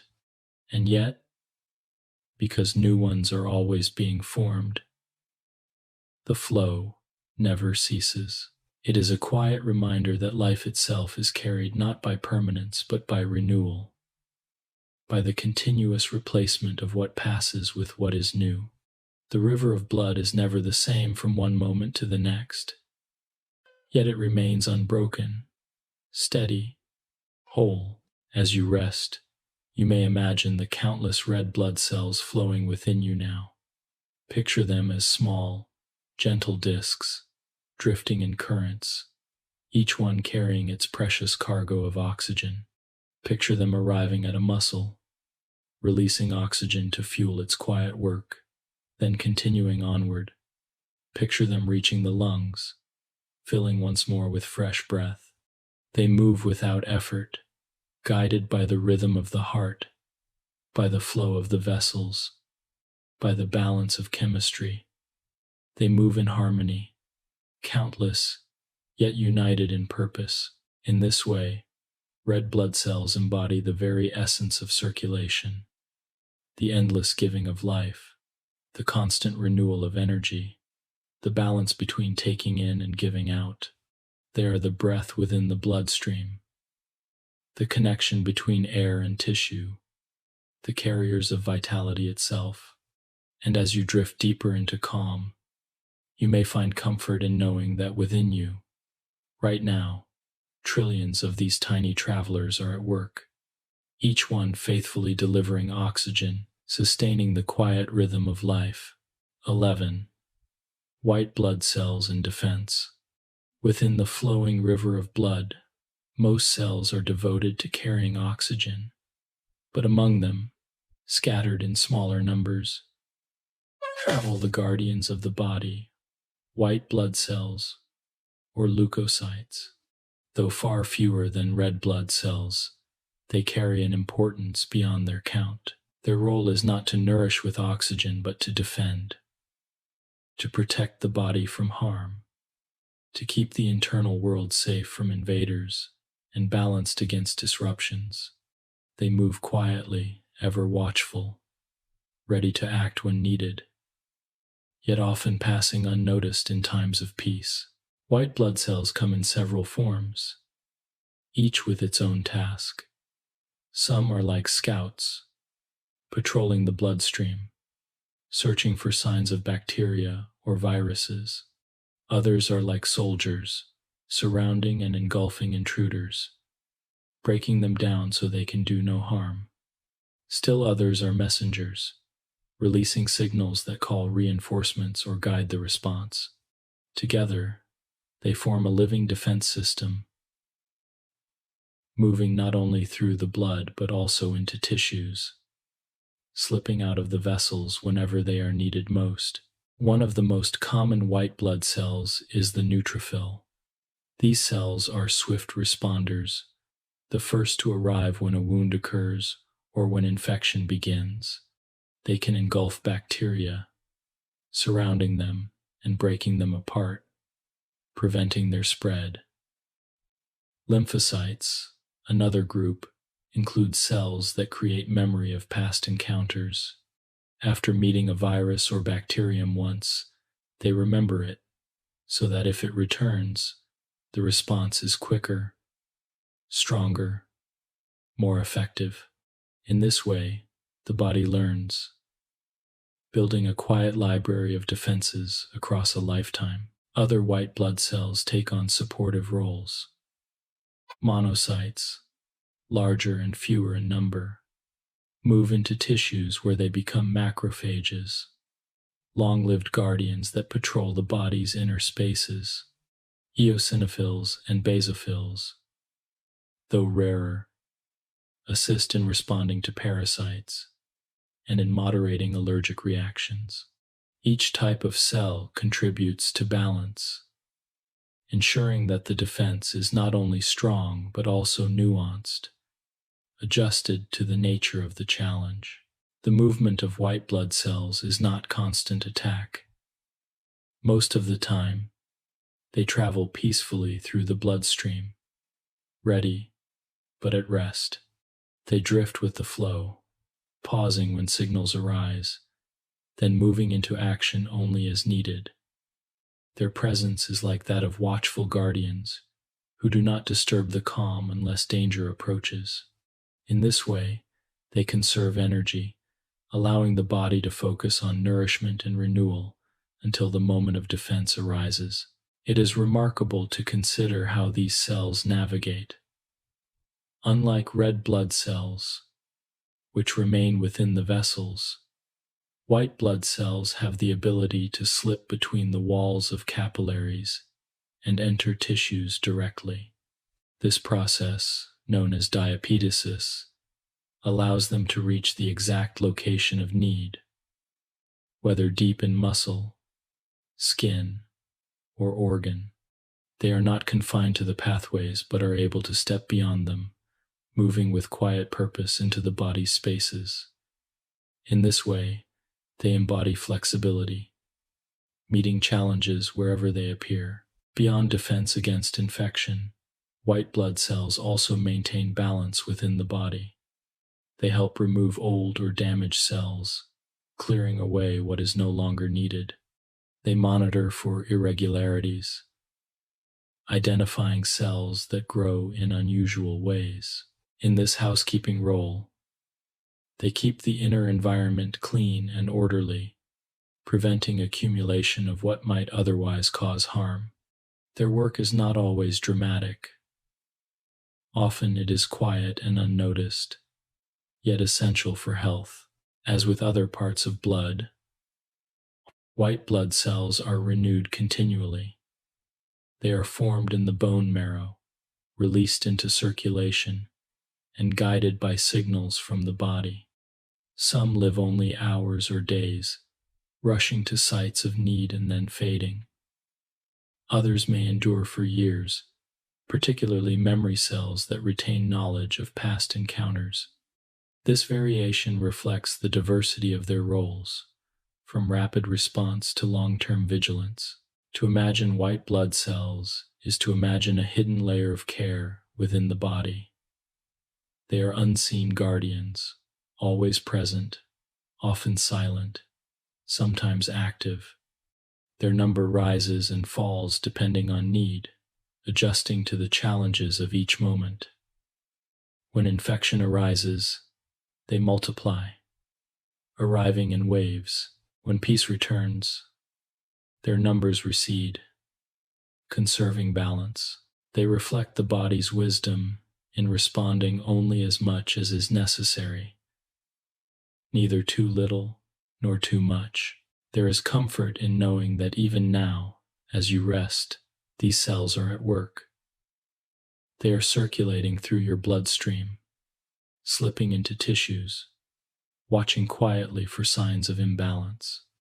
They are clearing what does not belong, remembering what has been encountered before, preparing to act if needed. Their vigilance allows the rest of the body to continue in calm, untroubled by constant worry. And so, white blood cells remind us of the hidden strength that resides within us. They show that defense need not be noisy or aggressive. It can be quiet, patient, and measured. They embody the balance between readiness and rest, between protection and peace. As you imagine them now, picture them as gentle guardians, small but devoted, flowing with the blood, slipping into tissues, surrounding harm, and then fading back into the current. They are always present, and because of them, the body can continue in harmony. In this way, white blood cells complete another dimension of the circulatory system. Red blood cells nourish, platelets repair, plasma carries, but white blood cells protect. They are the defenders of the inner world, unseen yet essential, quiet yet powerful. Their presence brings assurance that life is not only sustained but safeguarded, and in that assurance, you may find rest, knowing that within you, faithful guardians are always keeping watch. 12. Platelets and clotting. Among the many elements flowing in the bloodstream, there are some that are so small they might almost be overlooked. They are not full cells like red blood cells or white blood cells, but tiny fragments, pieces of larger cells released into the blood. Yet despite their size, their role is one of quiet importance. These are platelets, or thrombocytes, and they serve as the protectors of circulation, ensuring that when the vessel walls are broken or damaged, the flow of blood is not lost. They embody the body's instinct for repair, responding instantly, faithfully, whenever a breach occurs. A platelet is small and irregularly shaped, like a fragment of stone in a riverbed. It carries within it the ability to detect when it has reached an area of injury. When a blood vessel wall is intact, platelets drift peacefully, unnoticed, carried by the current. But when the wall is broken, exposing the underlying tissue, platelets respond at once. They become activated, changing shape, extending small projections that allow them to cling to the rough surface. They gather together, forming a temporary patch at the site of the injury. In this way, they create the first defense against bleeding, a barrier that slows the escape of blood. This process is called clotting or coagulation, and it unfolds in several stages. First, platelets adhere to the injured site, sticking to the exposed fibers of the vessel wall.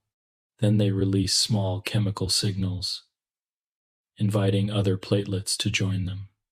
Soon, more and more gather, forming a soft plug. At the same time, these signals activate a cascade of proteins in the plasma, collectively known as clotting factors. These proteins work like builders, laying down strands of fibrin, a strong, thread-like substance. The fibrin weaves itself through the platelet plug, strengthening it, turning it from a fragile gathering into a firm, resilient clot. This clot seals the wound, stopping blood loss and allowing healing to begin. The process is elegant in its balance. It is swift, preventing blood from escaping, yet it is also controlled, so that clots do not form where they are not needed. If clotting occurred without reason, the vessels would become blocked, and the flow of blood would be interrupted.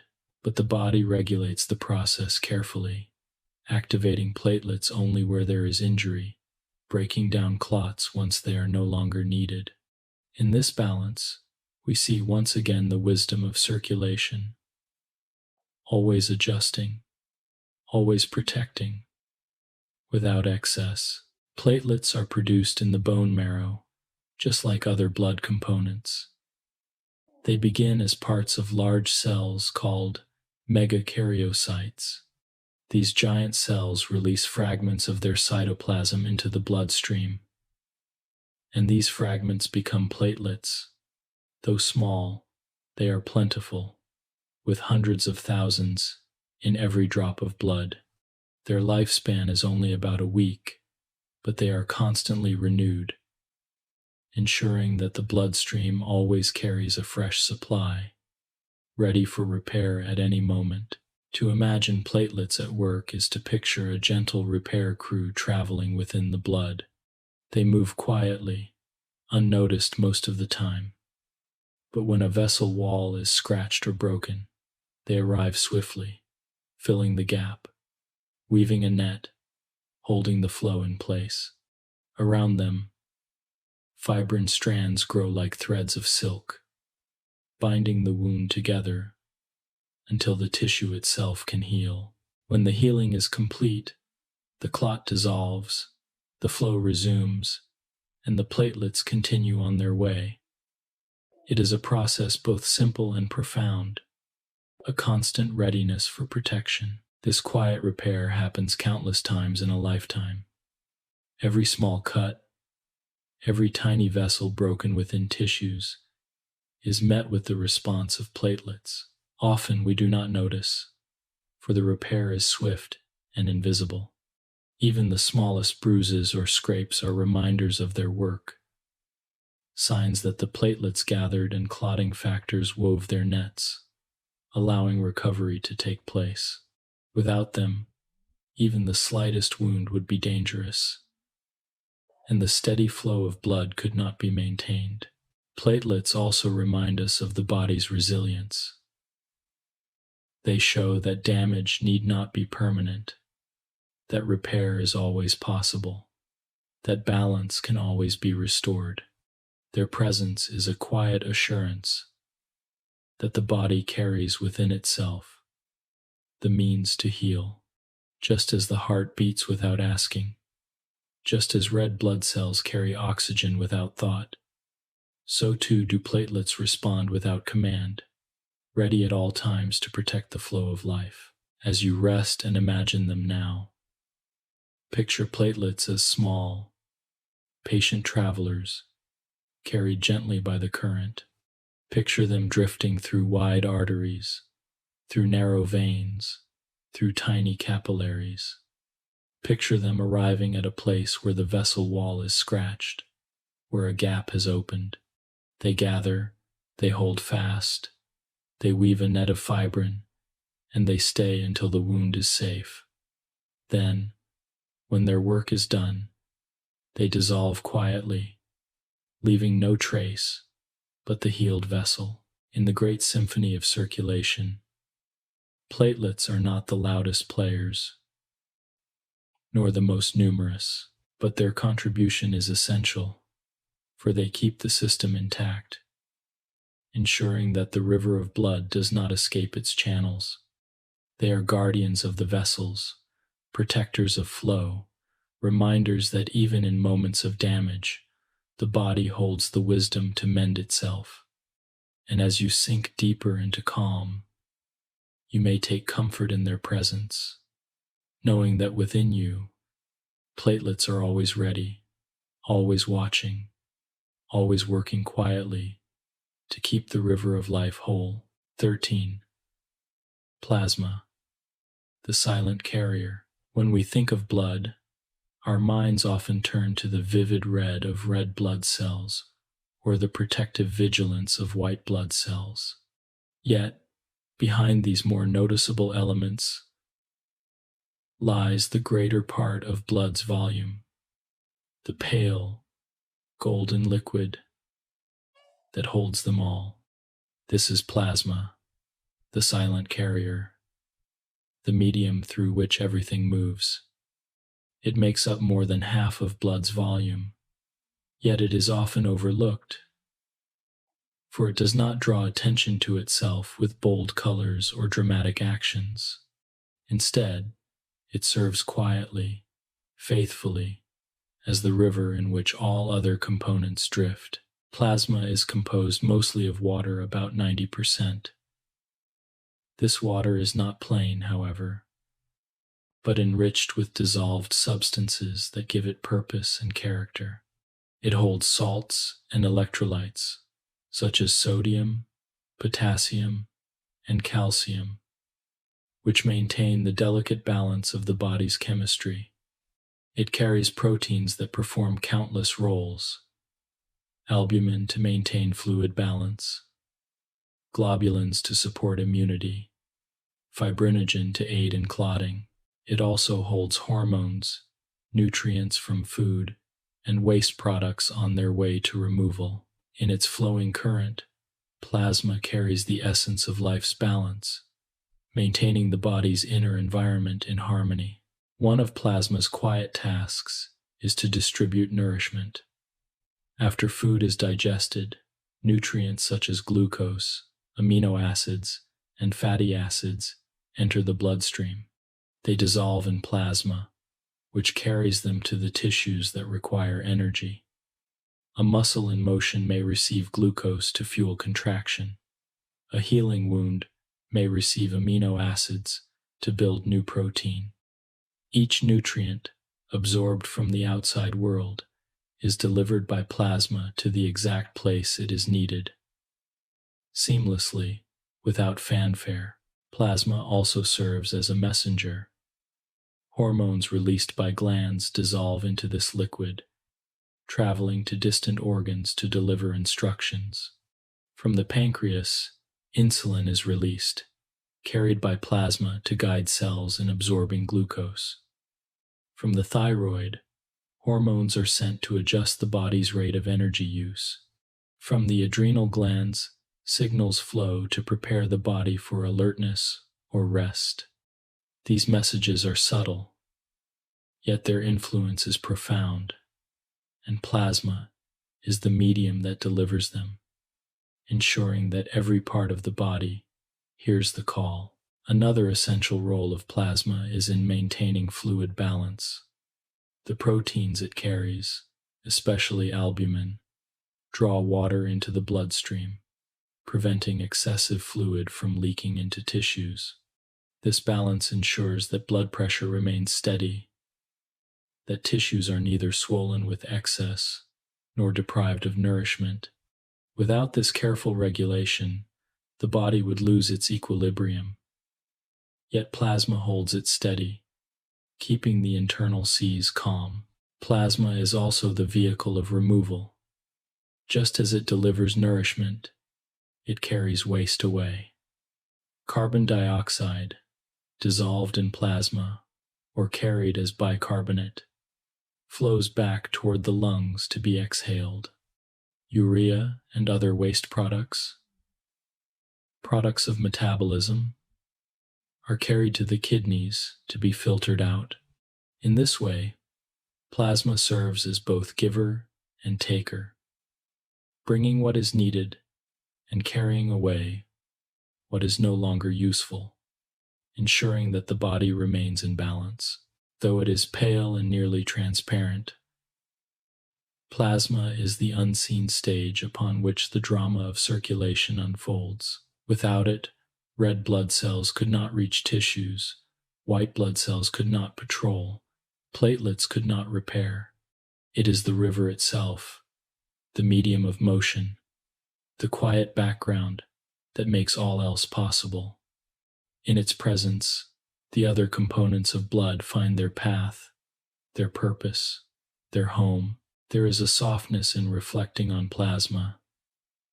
It does not call attention to itself, yet it is always there, surrounding every cell, filling every vessel. It is like the air in a room, unnoticed until one pauses to think of it, but essential in every moment. Its quiet service reminds us that what is most important is not always what is most visible. The strength of the circulatory system lies not only in its bold carriers and guardians, but also in this silent, flowing medium that holds them all.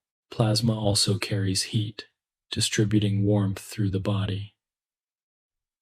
In moments of chill, it helps preserve the core by shifting flow inward. In moments of heat, it carries warmth to the skin, where it may be released into the air. Through this simple, constant motion, plasma helps the body maintain the narrow range of temperature needed for life. It is another task performed silently, without awareness, yet essential to comfort and survival. Imagine plasma now, not as a colorless liquid, but as a gentle golden light, flowing endlessly through every vessel. Picture nutrients dissolving into it like grains of sugar in water, carried effortlessly to tissues. Picture hormones riding its current, carrying messages from one organ to another. Picture waste dissolving into it, carried away toward removal. Plasma is the medium of connection, the silent thread that ties together every part of the body in one continuous flow. As you rest, you may take comfort in knowing that this silent carrier is at work within you. Even now, plasma is flowing through your vessels, delivering what is needed, carrying away what is not, maintaining balance with each passing moment. Its work is unseen, but its presence is constant, gentle, and true. In the great symphony of circulation, plasma is the quiet background, the soft current that makes every note possible. Without it, the music would cease, but with it, the harmony continues unbroken. And as you drift deeper into calm, you may feel soothed by the thought of this silent carrier, always flowing, always balancing, always sustaining the river of life within you. 14. Pulmonary circulation, the breath of life. Within the grand cycle of blood flow, there is a special circuit, a loop that connects the heart with the lungs. This is pulmonary circulation, the breath of life carried through vessels, the meeting place of air and blood.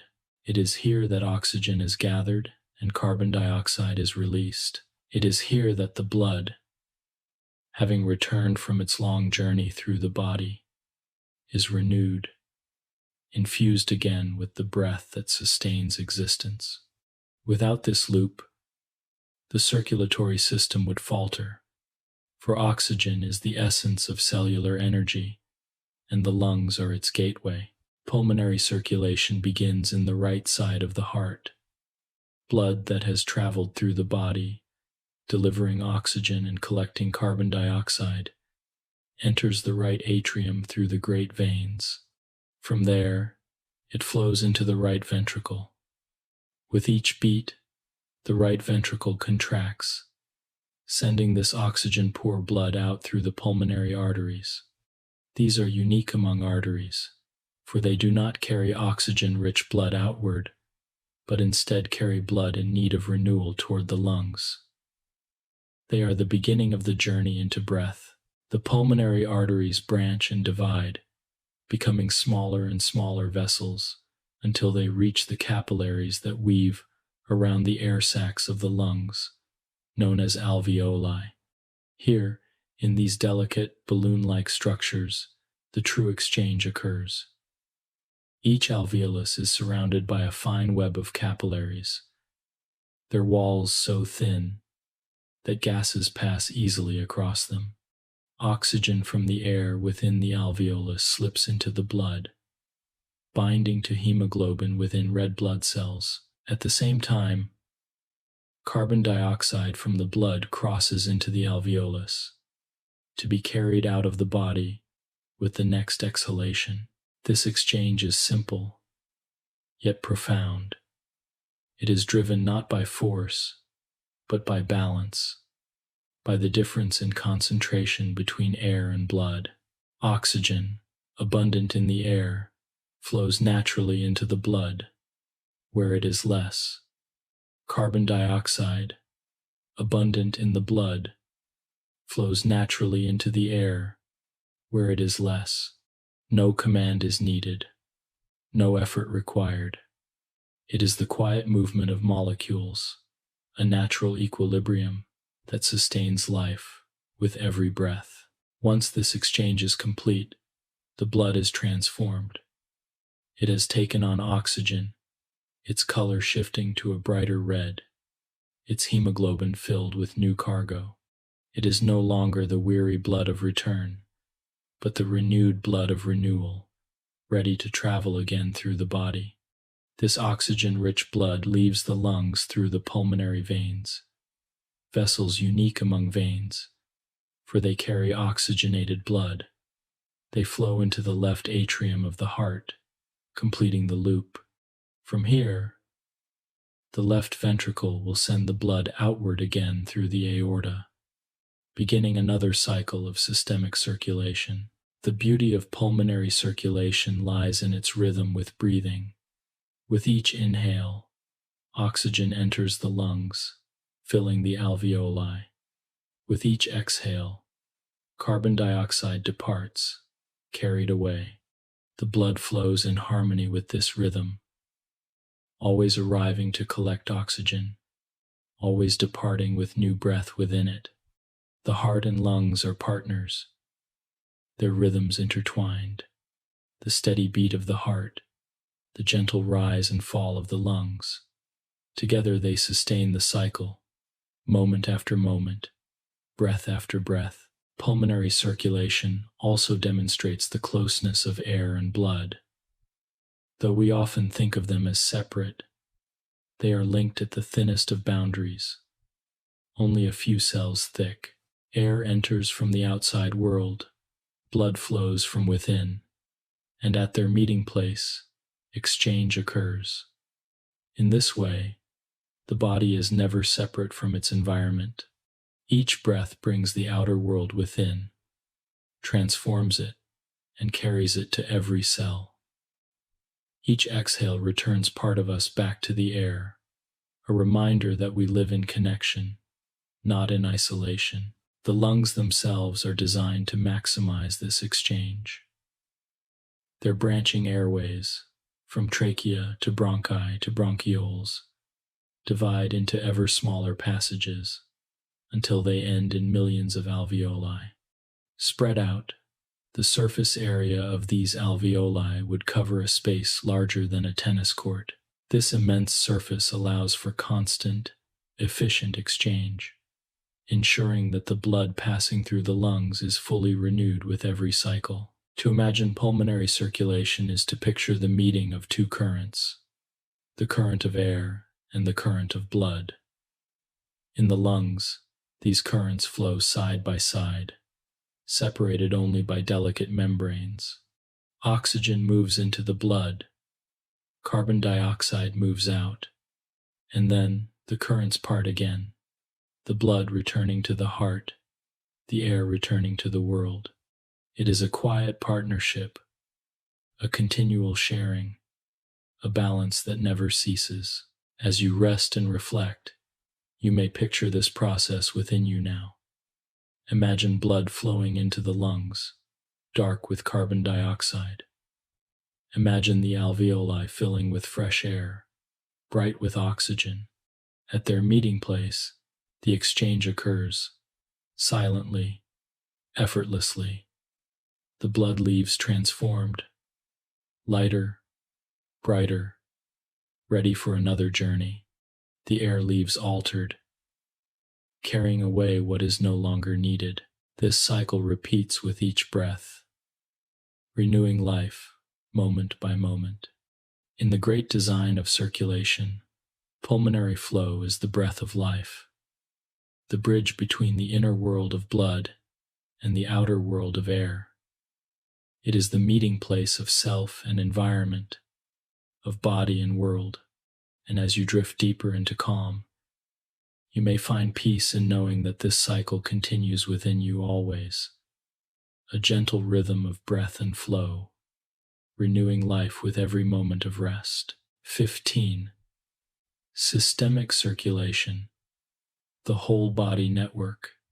Once blood has been renewed in the lungs, filled with oxygen and bright with vitality, it enters the left side of the heart. From here, it begins its longest and most expansive journey, systemic circulation.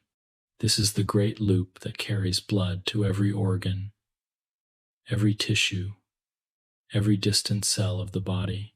Where pulmonary circulation is focused and intimate, connecting only heart and lungs, systemic circulation is vast and sweeping, reaching from the crown of the head to the soles of the feet.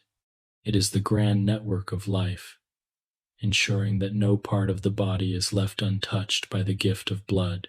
The journey begins in the left atrium, where oxygen-rich blood arrives from the lungs through the pulmonary veins.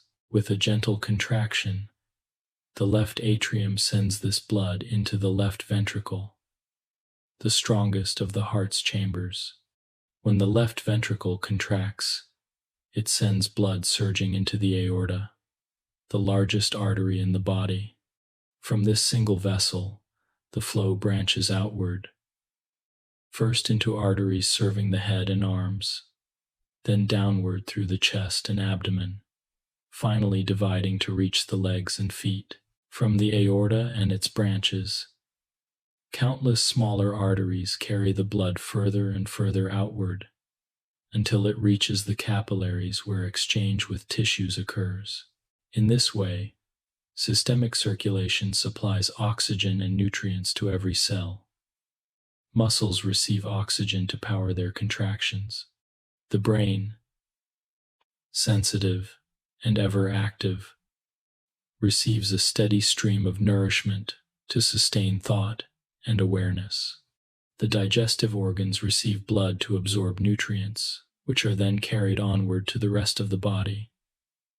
The kidneys receive blood to filter, removing wastes and maintaining balance. Each organ is served by its own branching vessels, yet all are connected within the same system, united by the flow of the heart's pump. The reach of systemic circulation is immense. Arteries branch into arterioles, then into capillaries, forming networks so fine that even the smallest regions of tissue are served. Within these capillaries, oxygen is released, carbon dioxide is gathered, nutrients are delivered, wastes are collected. Once this exchange is complete, the blood begins its return journey, flowing into venules, then veins, and eventually converging into the great venae cavae, the superior vena cava carrying blood from the head and arms, and the inferior vena cava carrying blood from the trunk and legs. These great veins deliver the oxygen-poor blood back to the right atrium of the heart, where it will be sent once more to the lungs. In this endless loop, the cycle is completed again and again. Systemic circulation is not a single straight line, but a branching tree of vessels, each part suited to its task. Some branches carry blood upward against gravity, aided by the gentle push of surrounding muscles and the support of venous valves. Others flow downward, guided by the pull of the earth. Yet whether upward or downward, near or far, the blood flows faithfully, never ceasing, never pausing. The heart ensures this continuity, each beat sending a new wave outward, each pause allowing blood to return. This great network is also finely tuned to the body's needs. During exercise, blood is directed more toward muscles, which require more oxygen and nutrients. During digestion, blood is directed more toward the stomach and intestines, supporting the work of breaking down food. During rest, blood flows more evenly, nourishing the body's core and allowing tissues to renew. This ability to adjust, to redirect flow where it is needed most, is one of the many ways systemic circulation shows its wisdom. It is humbling to imagine the sheer distance traveled by blood in this system. Within a single day, blood flows through thousands of miles of vessels, completing its loop again and again. In a lifetime, the distance traveled would span the globe many times over. Yet all of this happens quietly, beneath awareness, guided by the steady rhythm of the heart and the branching design of vessels. To envision systemic circulation is to picture a great river that divides into countless streams, each one flowing to nourish a particular place. These streams join again, merging into larger rivers, and finally returning to the sea of the heart. It is a circle, unbroken, a rhythm without end. And just as rivers sustain the land, carrying water to fields and forests, so does systemic circulation sustain the body, carrying oxygen and nutrients to every cell. As you reflect on this network, imagine it within you now. Picture blood leaving the heart, surging into the aorta, then branching outward, upward to the brain, downward to the organs, outward to the limbs. Picture it reaching the fingertips and toes, delivering oxygen to every small cell. Then picture its gentle return, flowing through veins, carried upward and downward, gathering into the venae cavae, and returning once more to the heart. This cycle repeats endlessly, a dance of outward flow and inward return. Systemic circulation is the great connector, the pathway that links every part of the body to every other. It reminds us that no cell exists alone, that each one depends on the flow of the whole. It is a network of giving and receiving, of outward journey and inward return, of breath carried outward and renewal carried inward. In its constancy, we find assurance. In its balance, we find harmony. And as you drift deeper into calm, you may take comfort in knowing that within you, systemic circulation flows without pause, sustaining the quiet rhythm of life. 16.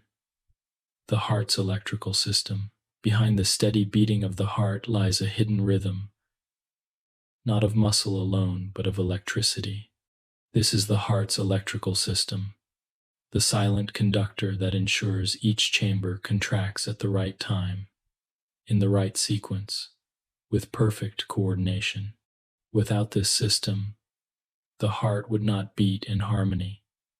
Its chambers would move out of step, and the flow of blood would falter. But with it, the heart becomes not just a pump, but a symphony of motion, guided by impulses too small to see yet powerful enough to sustain life.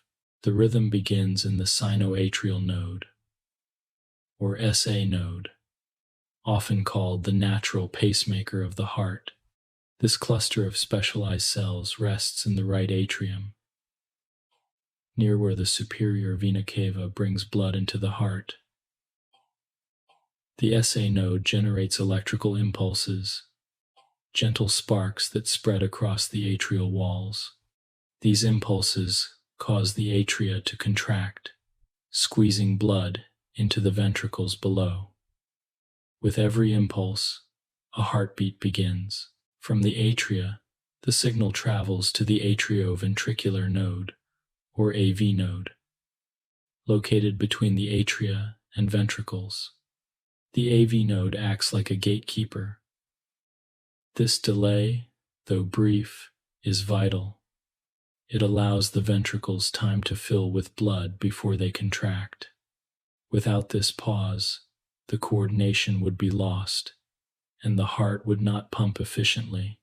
In this way, the AV node brings order and balance, ensuring that the rhythm flows smoothly from chamber to chamber.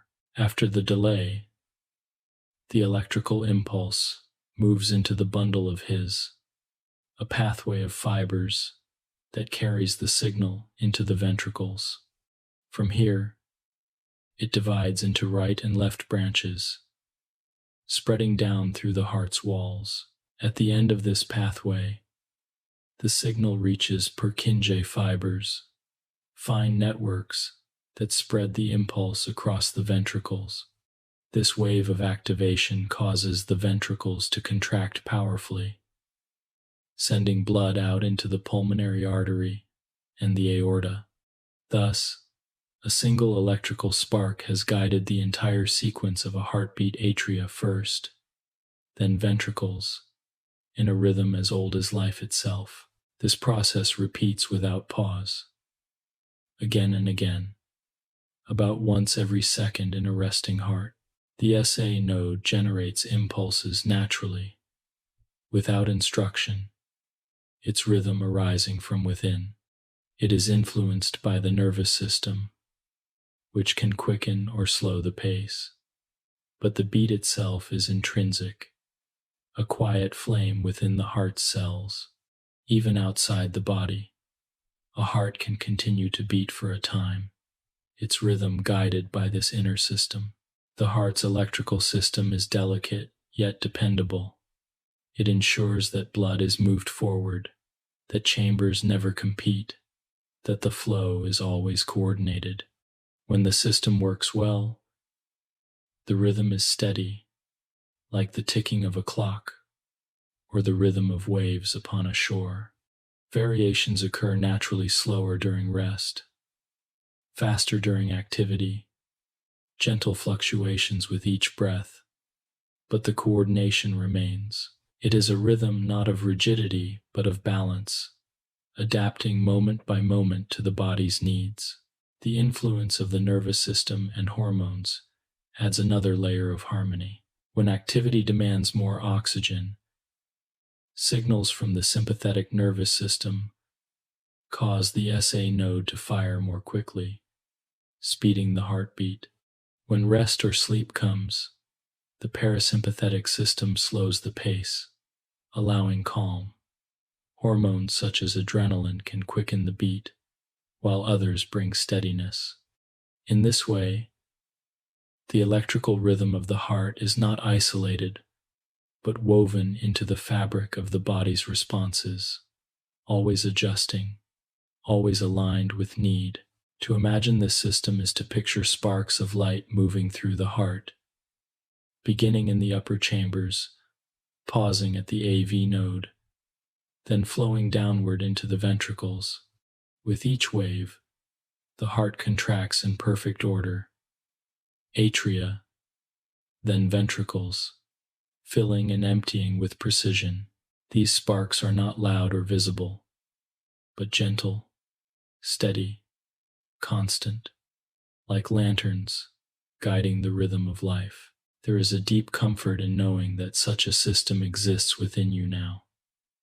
Even as you rest, without thought or effort, your heart's electrical network is guiding every beat. It has done so since before birth, when the first cells of the heart began to contract, and it will continue for as long as life endures. It is a rhythm that requires nothing from you, a quiet assurance that the flow of blood will continue, moment by moment, without pause.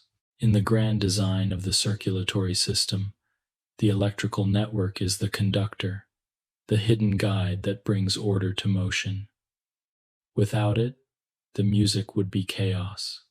With it, the symphony flows smoothly, each chamber in harmony, each beat in balance. As you drift deeper into calm, you may picture this hidden rhythm within you. Sparks of light, guiding waves of motion, ensuring that the river of blood flows endlessly, faithfully, in perfect time. 17. Blood pressure and flow. Within the circulatory system, the movement of blood is not random or chaotic. It follows a gentle order, a flow shaped by pressure, by the push of the heart, and the resistance of vessels.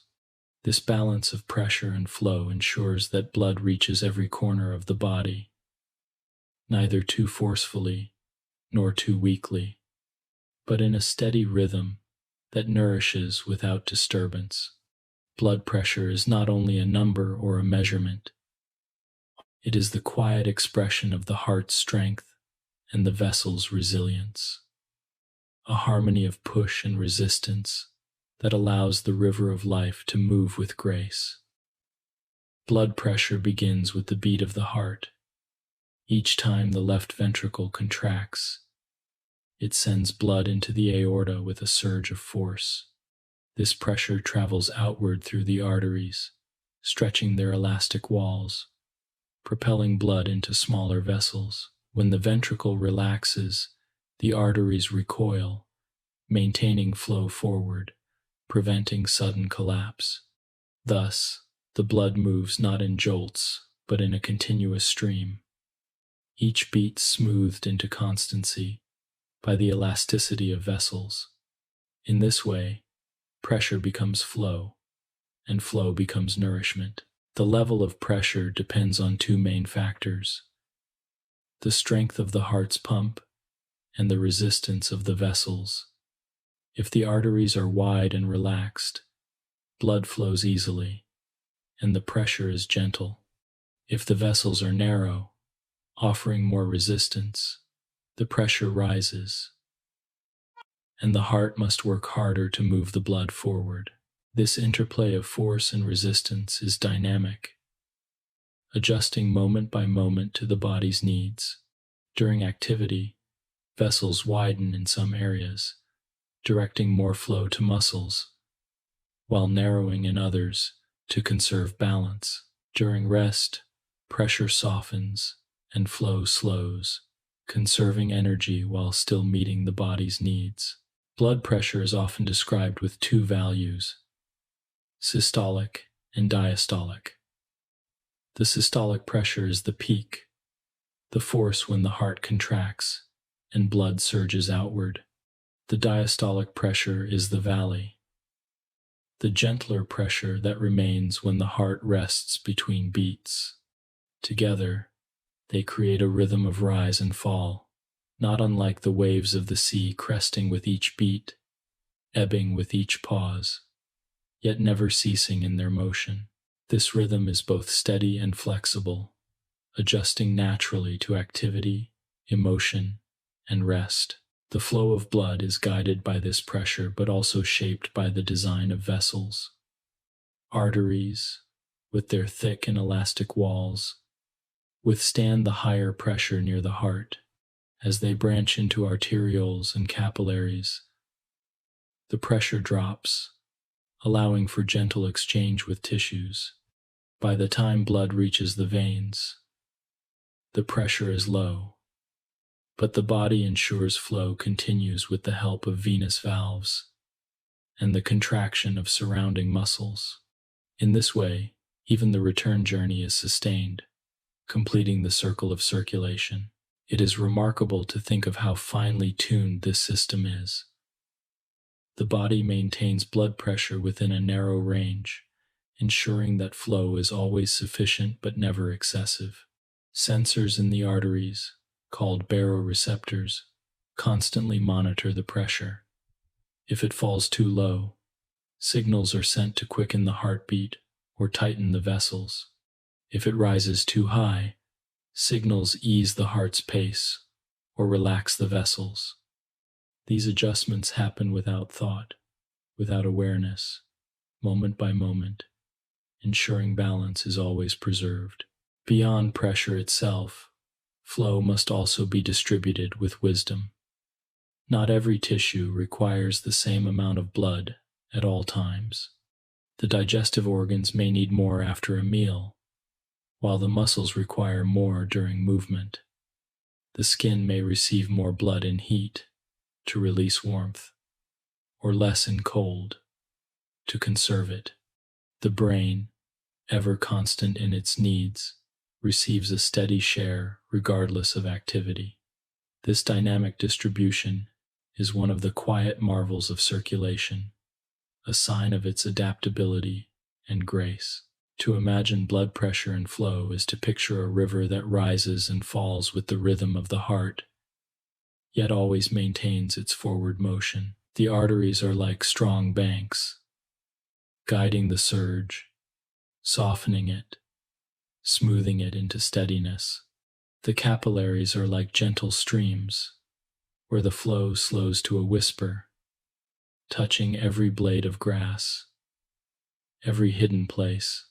The veins are like returning waters, moving more quietly, supported by valves that prevent backflow, always guided homeward to the heart. As you rest, you may picture this flow within you now. Imagine the heart contracting, sending a wave of pressure into the vessels. Imagine the arteries stretching, then recoiling, smoothing the wave into a stream. Imagine the flow slowing in the capillaries, pausing for exchange, then gathering again in the veins for the journey home. This cycle repeats endlessly, a rise and fall like breathing, a rhythm of motion that never stops. In the design of circulation, blood pressure and flow are the unseen regulators, the forces that ensure harmony. They allow the river of blood to move steadily, neither rushing nor stalling, always balanced, always sufficient. And as you drift deeper into calm, you may find comfort in knowing that within you, pressure and flow are always in harmony, guiding the river of life with gentle constancy. 18. Circulation in the brain. Among all the organs of the body, the brain holds a unique place. It is the center of thought, memory, sensation, and awareness, the seat of consciousness itself. Yet, despite its importance, it is a delicate organ, highly sensitive to changes in its supply of blood. The brain requires a constant flow of oxygen and nutrients, more so than almost any other part of the body. Though it makes up only a small fraction of body weight, it consumes a large portion of the body's oxygen, and it can tolerate interruption for only moments before its function is affected. For this reason, the circulation of the brain is both abundant and carefully protected, ensuring that this organ of thought and perception is always sustained. Blood reaches the brain through 4 main vessels, 2 carotid arteries in the front of the neck, and 2 vertebral arteries that travel upward along the spine. These arteries branch and merge into a remarkable structure at the base of the brain known as the circle of Willis. This circular arrangement of vessels allows blood to flow from multiple directions, creating a safeguard against interruption. If one pathway is blocked, others can compensate, maintaining supply. It is a design of resilience, a quiet assurance that the brain will not be easily deprived of its lifeblood. From the circle of Willis, arteries branch outward into every region of the brain. The anterior cerebral arteries supply the front, nourishing areas involved in movement, thought, and personality. The middle cerebral arteries extend into the sides, serving regions that govern speech, sensation, and coordination. The posterior cerebral arteries supply the back of the brain, including the visual centers. Through these branches, the brain receives not only blood but also balance, each part sustained according to its needs. The brain circulation is unique in another way. It is tightly regulated. The vessels within the brain can widen or narrow in response to changes in activity, ensuring that areas most active at a given moment receive more flow. When you are reading, the visual centers may receive more blood. When you are moving, the motor areas are nourished. This fine control ensures that energy is directed where it is needed most, moment by moment, without waste. It is a quiet reflection of the brain's precision, extending even into its circulation. Equally important is the blood-brain barrier, a protective boundary that separates the brain's delicate environment from the rest of the body. While most tissues allow free exchange of substances with the blood, the brain's vessels are lined with tight junctions that restrict entry. Only selected nutrients and signals are allowed through, while harmful substances are kept out. This barrier protects the brain's balance, maintaining the precise chemical environment required for thought and perception. Plasma carries nutrients, but only those chosen may pass. It carries hormones, but only those permitted may enter. In this way, the brain is both connected and protected, nourished by blood, yet shielded from imbalance. The veins of the brain also follow a special pattern. Instead of returning blood directly into ordinary veins, the brain drains into large channels called dural sinuses. These sinuses gather the oxygen-poor blood and carry it to the internal jugular veins, which flow downward through the neck, returning to the heart. The venous system of the brain is as carefully designed as the arterial, ensuring that flow remains steady and uninterrupted. To imagine circulation in the brain is to picture a vast branching network, like the roots of a tree, spreading into every fold and curve of the organ. Blood flows upward through the neck, into the circle at the base, then outward into branches that nourish thought, memory, vision, and sensation. In return, the veins carry away what is no longer needed, preserving balance.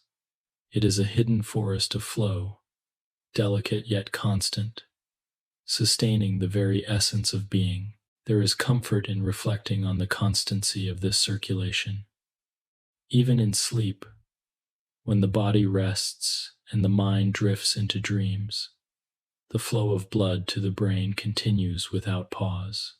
Oxygen enters, carbon dioxide leaves, nutrients are delivered, wastes are removed. The balance is maintained, the rhythm sustained. The brain may wander through dreams, but its lifeblood flows steadily, carrying it through the night. As you rest now, you may imagine this circulation within you. Picture blood flowing upward through the carotid arteries, joining in the circle of Willis, branching outward into every region. Picture it entering the folds of the brain, nourishing thought and memory. Picture it returning through the sinuses, flowing gently downward toward the heart. This cycle repeats endlessly, sustaining awareness, even in moments when awareness drifts into quiet rest. In the great design of circulation, the flow to the brain is the guardian of consciousness, the sustainer of thought, the lifeline of perception. It is steady, resilient, and protected, a quiet assurance that the mind will always be nourished. And as you drift deeper into calm, you may take comfort in knowing that within you, this flow is constant, carrying the gift of life to the very center of your being. 19. Circulation in the heart itself. The heart is the tireless pump of the body, always beating, always sending blood onward into the vessels. Yet even as it serves every organ and tissue, the heart itself must also be nourished. It cannot rely on the blood that passes through its chambers, for this blood is moving too swiftly, never pausing long enough to supply oxygen and nutrients directly to the muscle. Instead, the heart has its own network of vessels, its own circulation known as the coronary circulation. This quiet system ensures that the very muscle of the heart, the myocardium, receives the lifeblood it needs to continue its work. The coronary arteries arise directly from the aorta, just beyond where it leaves the left ventricle. With each beat, as blood surges outward into the aorta, some of it flows immediately into these vessels, beginning the journey into the heart's own tissues.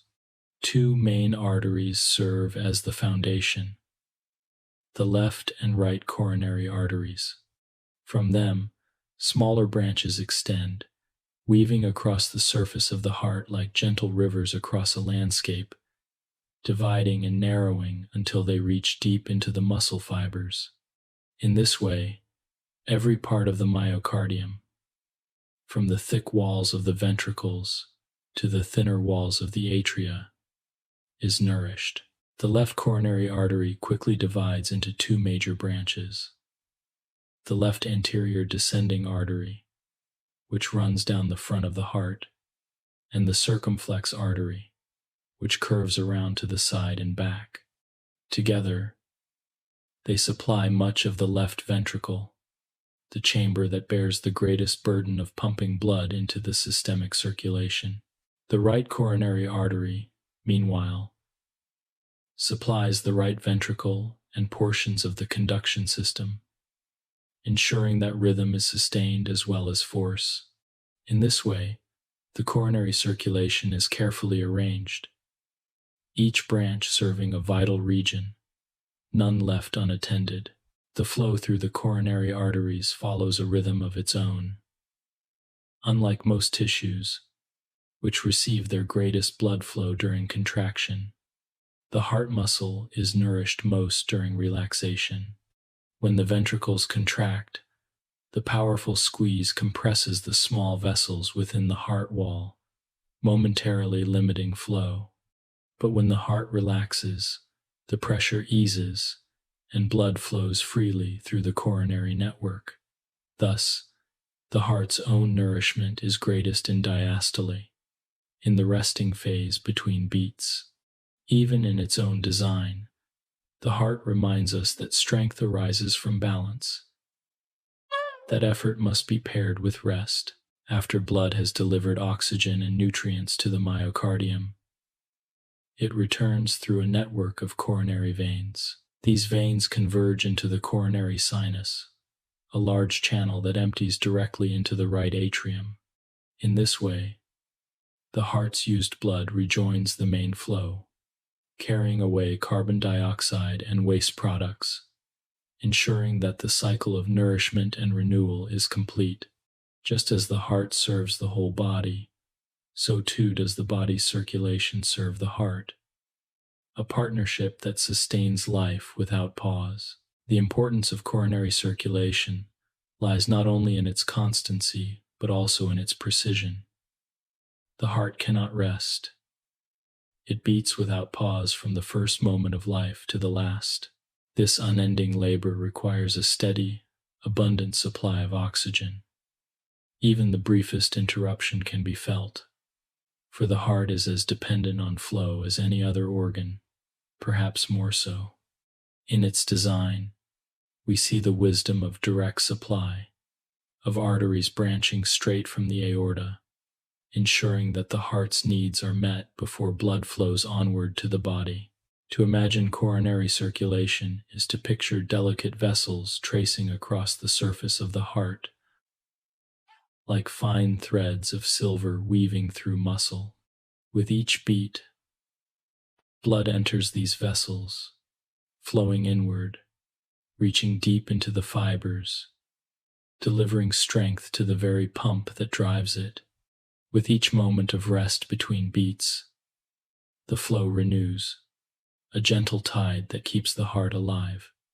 It is a cycle within a cycle, a smaller rhythm contained within the greater rhythm of circulation. As you reflect, you may picture this flow within you now. Imagine blood leaving the left ventricle, surging into the aorta, and at once some of it flowing into the coronary arteries. Picture it moving into branches across the heart's surface, slipping into small arterioles, reaching the muscle fibers. Picture oxygen being released, taken up by the beating cells, fueling their constant work. Then imagine the blood returning through veins, gathering into the coronary sinus, flowing gently back into the right atrium, ready to begin again. There is a deep assurance in knowing that the heart sustains itself even as it sustains the body. It is both servant and served, both giver and receiver, always in balance. The coronary circulation is the quiet reminder that even the strongest must be nourished, even the tireless must be supported. And as you drift deeper into calm, you may take comfort in knowing that within you, this circulation is steady, faithful, ensuring that the heart continues its rhythm, beat after beat, moment after moment, without end. 20. The harmony of the circulatory system.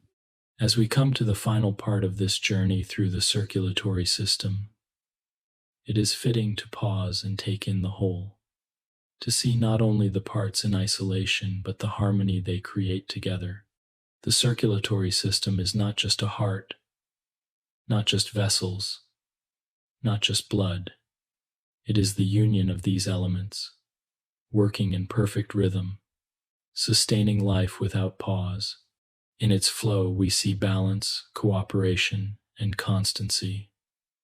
A reminder that life itself is not the work of one element alone, but the blending of many into one harmonious whole. At the center lies the heart, the ceaseless pump, its chambers filling and emptying with unbroken rhythm. Its muscle contracts in perfect sequence, guided by its electrical sparks, pushing blood outward, drawing blood inward. It is both strong and delicate, needing its own vessels of nourishment even as it nourishes the rest of the body. With every beat, it carries forward the cycle of life, a steady rhythm that accompanies us from our first moment of existence until our last. Surrounding the heart is the vast network of vessels, the highways and pathways of circulation. Arteries carry blood outward, their walls stretching and recoiling with each surge. Veins carry it back, supported by valves and muscles, always guiding the flow toward home. Capillaries form the quiet meeting places where oxygen is exchanged for carbon dioxide, where nutrients are delivered and wastes are collected. Together, these vessels form a map of connection, reaching into every tissue, every cell, ensuring that no part of the body is left untouched. Flowing within this network is blood itself, the river of life. Red blood cells carry oxygen, white blood cells guard against harm, platelets mend and repair, and plasma carries all, nourishing and cleansing. Each element plays its part, quiet yet vital, serving both the whole and the parts. They move together, never in isolation, always in balance, their combined motion reflecting the wisdom of the body's design. The circulation is not static but responsive. It adjusts to need, quickening during exertion, softening during rest. It directs flow to muscles, to organs, to skin, always balancing demands with supply. It is guided by pressure, by signals from nerves and hormones, by the flexibility of vessels, by the constancy of the heart. It is an ever-changing, ever-adapting system, dynamic yet stable, firm yet gentle. One can find peace in reflecting on the constancy of this harmony. The circulatory system does not pause, does not falter, does not ask for conscious effort. It continues whether we are awake or asleep, in stillness or in motion, in thought or in dream. It is the quiet background of life, always present, always faithful, carrying us forward through every moment. To imagine it as a whole is to picture a river that never ends, a river with many branches, many tributaries, many returning streams.